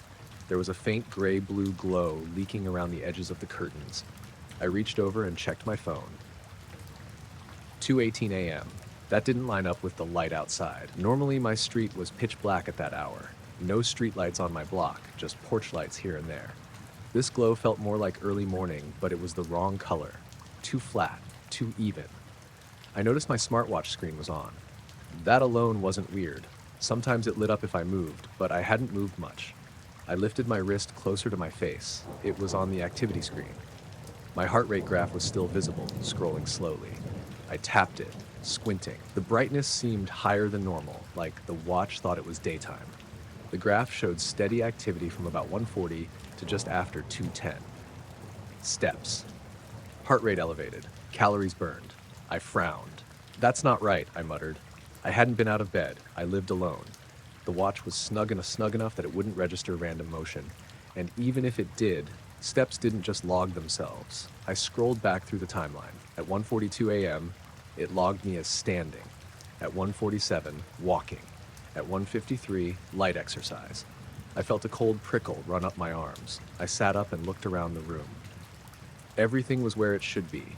My shoes were by the door. My keys were on the dresser. No signs I'd gone anywhere. The glow outside caught my attention again. I swung my legs out of bed and walked to the window. The floor felt colder than usual under my feet. Not drafty, just colder. I pulled the curtain back an inch. The sky was wrong. It wasn't bright like sunrise. It was this dull, washed-out gray, like someone had turned the saturation down on the night. There were no visible clouds, but I couldn't see stars either. The whole sky looked evenly lit, as if the city glow had spread everywhere at once. The houses across the street were dark. No porch lights, no headlights, no movement. I checked my phone again to make sure I hadn't misread the time. 2:19 a.m. I stood there for a full minute, just watching. The light didn't change, it didn't pulse or move, it just existed. I became aware of how quiet it was. Not peaceful quiet. The kind of quiet you get when sound is missing. I couldn't hear the hum of traffic from the main road half a mile away. No distant train horn. No wind in the trees. I listened for my refrigerator. Nothing. I went into the hallway and flipped the kitchen light on. It came on instantly, which was a relief. The familiar yellow glow grounded things a little. I glanced back at my watch. My heart rate was climbing. I walked through the house, turning on lights as I went. Living room, bathroom, everything worked. No power outage, no flickering. When I looked out the living room window, the sky was still that same flat gray. I checked the watch activity again. The movement stopped at 2:11 a.m. Exactly. After that, nothing, like I'd gone completely still. I tried to rationalize it. Maybe I sleepwalked. I hadn't done that since I was a kid, but stress can do weird things. I'd been working late, not sleeping great. But sleepwalking didn't explain the sky. I didn't go back to bed. I sat on the couch with the TV on low until the sky finally darkened again around 3. Not gradually, it just dimmed. like someone lowered a brightness slider. When morning came, everything looked normal. Blue sky, sunlight, birds loud enough to be annoying. I almost convinced myself it had been a dream, until I checked the watch again. The activity data was still there. I showed it to my coworker Erin later that day during lunch. "That's creepy," she said, scrolling through it. "You sure you didn't go for a walk or something?" "At 2 in the morning?" I said. "In my pajamas?" She shrugged. "Maybe you forgot." I didn't forget. That night, I tightened the watch band and turned on sleep tracking, something I usually didn't bother with. I also set my phone to record audio, mostly as a joke to myself. I went to bed around 11:30. I woke up to the same tight feeling on my wrist. This time, I didn't move right away. My eyes were closed, but I could see the glow through my eyelids. Same flat brightness, same even tone. I focused on staying still, heart hammering. The air felt heavy like pressure before a storm, but there was no smell, no wind. My watch vibrated once, just a single soft buzz. I opened my eyes. The room was dim, but not fully dark. The digital clock on my nightstand was visible without its backlight. 2:14 a.m. I lifted my wrist slowly. The watch face showed my heart rate spiking, then settling. The activity ring was filling. I hadn't moved. I turned my head toward the window. The glow outside was stronger this time, bright enough that I could see the outline of the fence in my backyard through the curtains. Still no shadows, still no visible source. I swung my legs out of bed and stood up. The moment my feet hit the floor, the watch vibrated again. Longer this time, like a notification. "Activity detected," the screen read. That was when fear really set in. I crossed the room and pulled the curtain back fully. The sky looked close. That's the only way I can describe it, like it had dropped lower, pressing down on the neighborhood. The glow wasn't coming from above exactly. It felt like it was everywhere at once, like the air itself was lit. I stepped back from the window, suddenly dizzy. The house was quiet again. Too quiet. I reached for my phone on the nightstand and unlocked it. The screen lit up my hands and chest. The moment it did, the glow outside dimmed slightly. Not gone, just weaker. I raised the phone toward the window. As soon as the screen faced the glass, the glow vanished. The sky snapped back to normal darkness, stars visible, porch lights back on. The usual orange haze near the horizon. Sound returned all at once. A car passed somewhere nearby. The refrigerator kicked on. My ears rang briefly, like after a loud noise. I stood there shaking. The watch buzzed again. The activity stopped at 2:16 a.m. I checked the audio recording later that morning. Most of it was just silence and the sound of my breathing.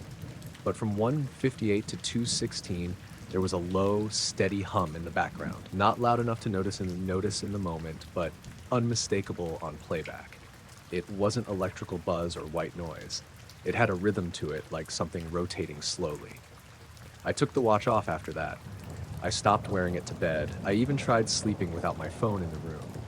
The glow still came back once more, a week later, but weaker. I woke up to the same dull brightness and a sense that I'd been doing something just before waking, something physical, like walking or standing, but the memory was gone the moment I tried to focus on it. That night, the watch was on my dresser. In the morning, it showed activity anyway.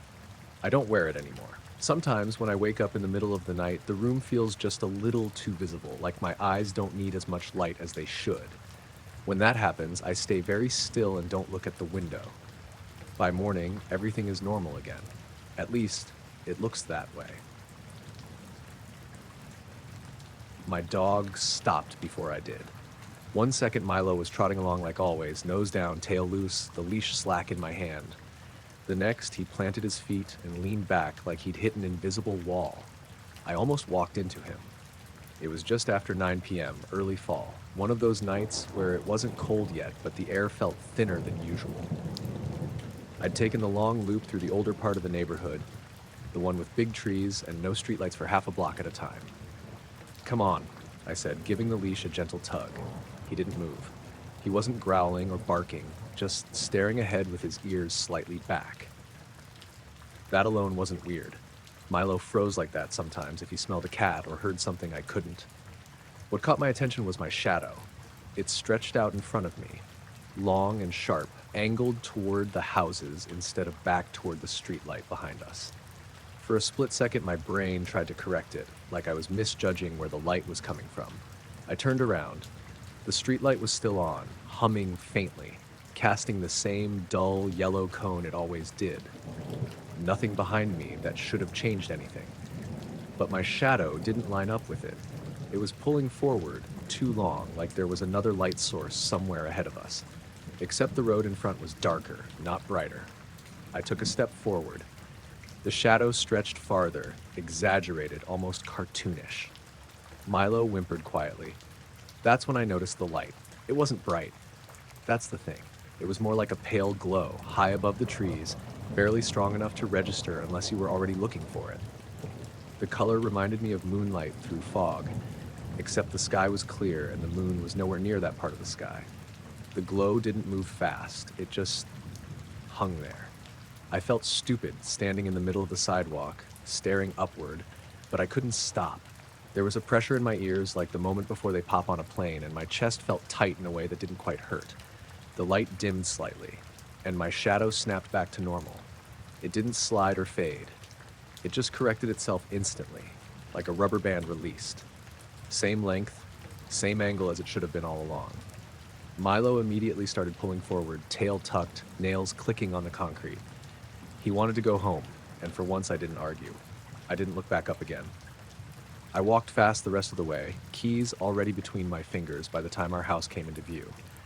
I kept telling myself it was some weird angle, maybe a car cresting a hill somewhere, maybe my eyes playing tricks in the dark. Inside, everything felt normal again. Too normal. Milo drank half his water bowl in one go, then curled up tight on the rug instead of following me around like usual. I didn't tell my wife Hannah about it that night. She was already asleep, and I didn't feel like trying to explain something I didn't understand myself. The next evening, I took Milo out earlier. I paid attention to my shadow the entire time, probably looking ridiculous, checking angles, glancing at the ground more than the street. Everything behaved exactly how it should. I almost convinced myself it was nothing. On the third night, it happened again. Different street, different time, same dog. We were cutting through a short path that connected two cul-de-sacs, a narrow strip of sidewalk with trees close on both sides. There was a single lamp at the far end, dim and flickering like it always did. Milo slowed before I did this time. Not a full stop, but cautious. I looked down, my shadow was wrong again. This time it wasn't stretched forward. It was angled sharply to the left, cutting across the sidewalk and into the grass, even though the only visible light source was directly behind us. I followed the shadow with my eyes, tracing it back. The glow was back. Lower this time, closer. I could see it clearly between the branches, a dull, rounded brightness that didn't blink or flicker. It wasn't harsh enough to light the ground, but it was strong enough to mess with the shadows. I realized I couldn't hear anything. No insects, no distant traffic, no wind in the leaves. Milo sat down, which he never did on walks unless he was exhausted or scared. He stared upward, head tilted slightly, like he was tracking something I couldn't quite see. The glow pulsed once, very gently. My shadow snapped back into place. Sound rushed back in all at once. Crickets, leaves, the faint hiss of tires somewhere nearby.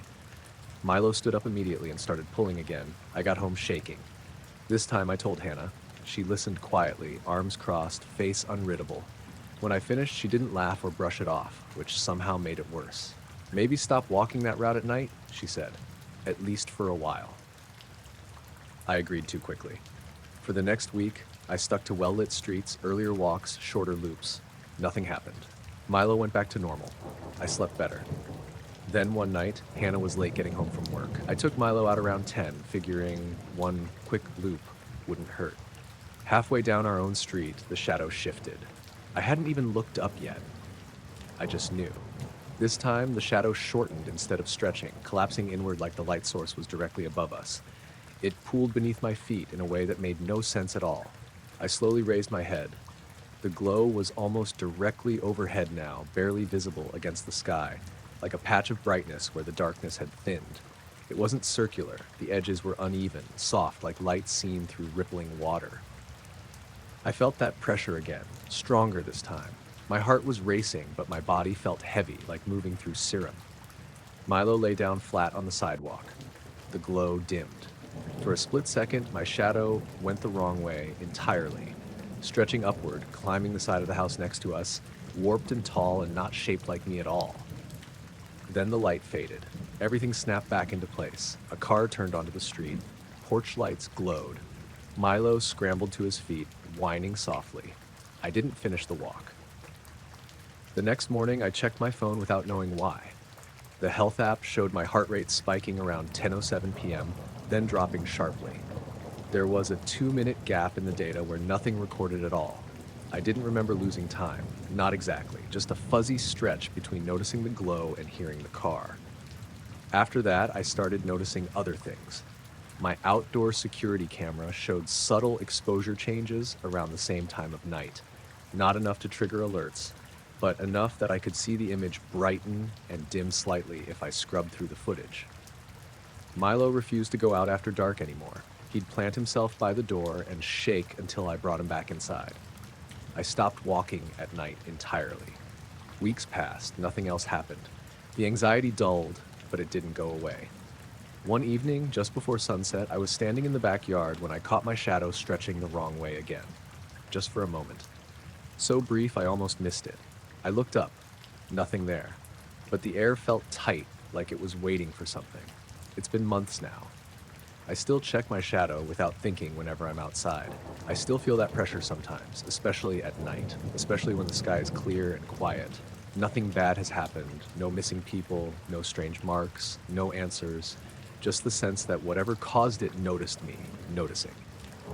And that if I look up at the wrong moment again, it might not snap back next time. The alert tone went off at 1:34 a.m., and I remember thinking it was probably another sensor hiccup. I was alone in the operations room that night. Graveyard shift, coastal radar station just north of Point Reyes. The place monitored shipping traffic, low-flying aircraft, weather anomalies, that kind of thing. It wasn't glamorous, mostly staring at screens and logging things that never amounted to anything. My name's Aaron Cole. I'd been working there almost 6 years, long enough to know the system's quirks. The radar occasionally spat out garbage data, false returns from wave clutter, temperature inversions, migrating birds if the settings weren't perfect. Usually the software flagged those before we ever saw them. This one didn't. The alert was a clean, priority ping. I rolled my chair closer to the main display and brought up the track. For a split second, I thought I was misreading it. The object had appeared at sea level, about 12 miles offshore. The system tagged it as unknown, which wasn't unusual by itself. What was unusual was the next data point. Altitude jumped from 0 to 65,000 feet in a single update. No climb rate, no intermediate points. Just there. I frowned and checked the timestamp. The jump happened within one sweep cycle, less than 2 seconds. That's not possible, I said out loud, mostly to keep myself awake. I pulled up the raw data feed, just expecting to see corruption. It was clean. Signal strength consistent, no distortion, no dropouts. The track held steady at altitude for exactly 3 seconds. Then it vanished, not faded, not drifted out of range. Gone. I stared at the empty sky grid, waiting for the system to correct itself, maybe redraw the track as something sensible. It didn't. I checked the log automatically. The system had already written the event. Unidentified object, anomalous vertical displacement. I leaned back, rubbing my face. Fatigue does weird things, especially at that hour. I'd been up since noon the previous day. I told myself to document it properly and move on. Still, procedure said to notify the supervisor for anything flagged anomalous. I picked up the desk phone and called Mark, the on-call shift lead. He answered on the third ring, groggy but alert. "Hey," I said. "We just logged a weird track. Might be a glitch, but you should look at it." He sighed. "What kind of weird?" "Sea level to high altitude instantly. No climb." There was a pause. "You see it visually?" I glanced at the window behind the consoles. The ocean outside was pitch black. Fog had rolled in earlier, thick enough to swallow the horizon. "No," I said. "Just radar." "Okay," he said slowly. "Log it. I'll check it in the morning." I hung up, feeling vaguely dissatisfied. Normally that would have been the end of it.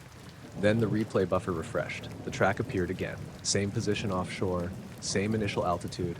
My stomach tightened. The jump happened again, straight up, instant. This time I caught something else. For a fraction of a second, the signal intensity spiked. Not like interference. More like the return got sharper, more defined. I leaned forward, heart beating faster. The object held at altitude again. 3 seconds. Gone. I checked the room clock. 1:38 a.m. I pulled the CCTV feed from the exterior cameras, even though I knew they wouldn't show anything through the fog. The screens showed nothing but gray static and the faint glow of the station lights reflecting back. I was about to write a second log entry when the door to the ops room opened. It was Lisa, one of the technicians from the adjacent weather unit. She wasn't scheduled to be in that late. "You see that too?" she asked, already walking toward my console. I stared at her. "See what?" "The alert," she said. My screen flickered, like it lost sync for a second. I didn't answer right away. Instead, I brought up the track history and pointed. Her face changed as she took it in. "Not panic. Focus." "That's wrong," she said quietly. "Yeah," I said. "That's what I thought." She pulled a chair over and started tapping through menus. "Any transponder data?" "Nothing," I said. "No ID. No beacon." She checked another system. Weather radar didn't pick it up. No thermal spike either. As if on cue, the track appeared again. Both of us watched it jump. Lisa sucked in a breath.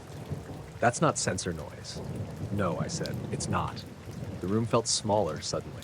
The low hum of equipment seemed louder, closer. The object vanished again, but this time the radar didn't fully clear. For a moment, there was a faint vertical smear on the display, like a shadow burned into the screen. Then it resolved back to normal. Lisa leaned back slowly. "Did you see that?" I nodded. She checked her watch. "Okay, we should have seen something. A sonic event. Anything." We both knew the implications of that unspoken sentence. Nothing moves like that in atmosphere without consequences. I started a more detailed log, hands shaking just enough to annoy me. At 1:42, the system flagged a fourth event. Same behavior, same timing, almost rhythmic now. Lisa said, "It's like it's testing something." I didn't like that phrasing, but I couldn't argue with it. Then something happened that bothered me more than the radar data. I realized I couldn't remember looking out the window. I knew I must have at some point. It was instinct when something weird happened. But when I tried to recall doing it, there was just nothing. No image, no moment. I glanced at Lisa. "Did you look outside at all?" She frowned. "No." "Why?" "No reason," I said, but the unease settled deeper. The fifth event happened at 1:46. This time, the object didn't vanish immediately. It lingered at altitude for almost 10 seconds. The system began throwing minor errors, not failures, just warnings. Time sync discrepancies, buffer delays. Lisa checked her console. "That's strange." "What?" "My timestamp is off," she said, "by about 20 seconds. I checked mine. Same. We looked at each other. The object vanished. The room went quiet in a way I hadn't noticed before. The equipment still ran, but the background sound felt muted, like it was coming through a wall. I became aware of a pressure in my ears, mild but distinct. Then, abruptly, everything snapped back. The clock corrected itself. The warnings cleared. The radar screen looked clean and boring again. Lisa stood up slowly. "I need to step outside." I nodded. "Yeah, me too." We walked out to the observation deck together. The fog had thinned. The ocean stretched out below, dark and calm. No lights, no shapes, no movement. I realized my chest felt tight, like I'd been holding my breath for a long time. Lisa rubbed her arms. "Do you feel like we missed something?" I hesitated. "Yeah." We went back inside and checked the logs. All 5 events were there, perfectly documented. What wasn't there were our notes. The detailed log I remembered typing didn't exist, just the automated entries. Lisa checked her system. Same thing. No manual inputs during that window. We tried to reconstruct what we'd seen, but the timeline felt slippery. I knew the sequence, but parts of it felt like they'd been compressed, flattened. Mark came in around 6. We showed him everything. He stared at the logs, jaw tight. "Neither of you saw it visually?" "No," Lisa said. "Any external confirmation?" he asked. "None," I said. He leaned back. "Okay, we escalate this." They did. Reports went up the chain. A few days later, we were interviewed separately by people who didn't introduce themselves clearly. They asked precise questions about timings, perceptions, physical sensations. I answered honestly. Lisa transferred to another facility 2 months later. We didn't talk much after that. The station upgraded its radar software. The anomaly never happened again. I still work there. Sometimes when I'm alone on the night shift and the fog rolls in just right, I get the sense that something is moving vertically through the space above the ocean. Not visible, just implied. I check the screens, they're always clean. What bothers me most isn't what the radar saw. It's the certainty that something happened during those minutes that neither of us fully remembers witnessing. And whatever it was, it didn't seem concerned about being detected, only about being noticed.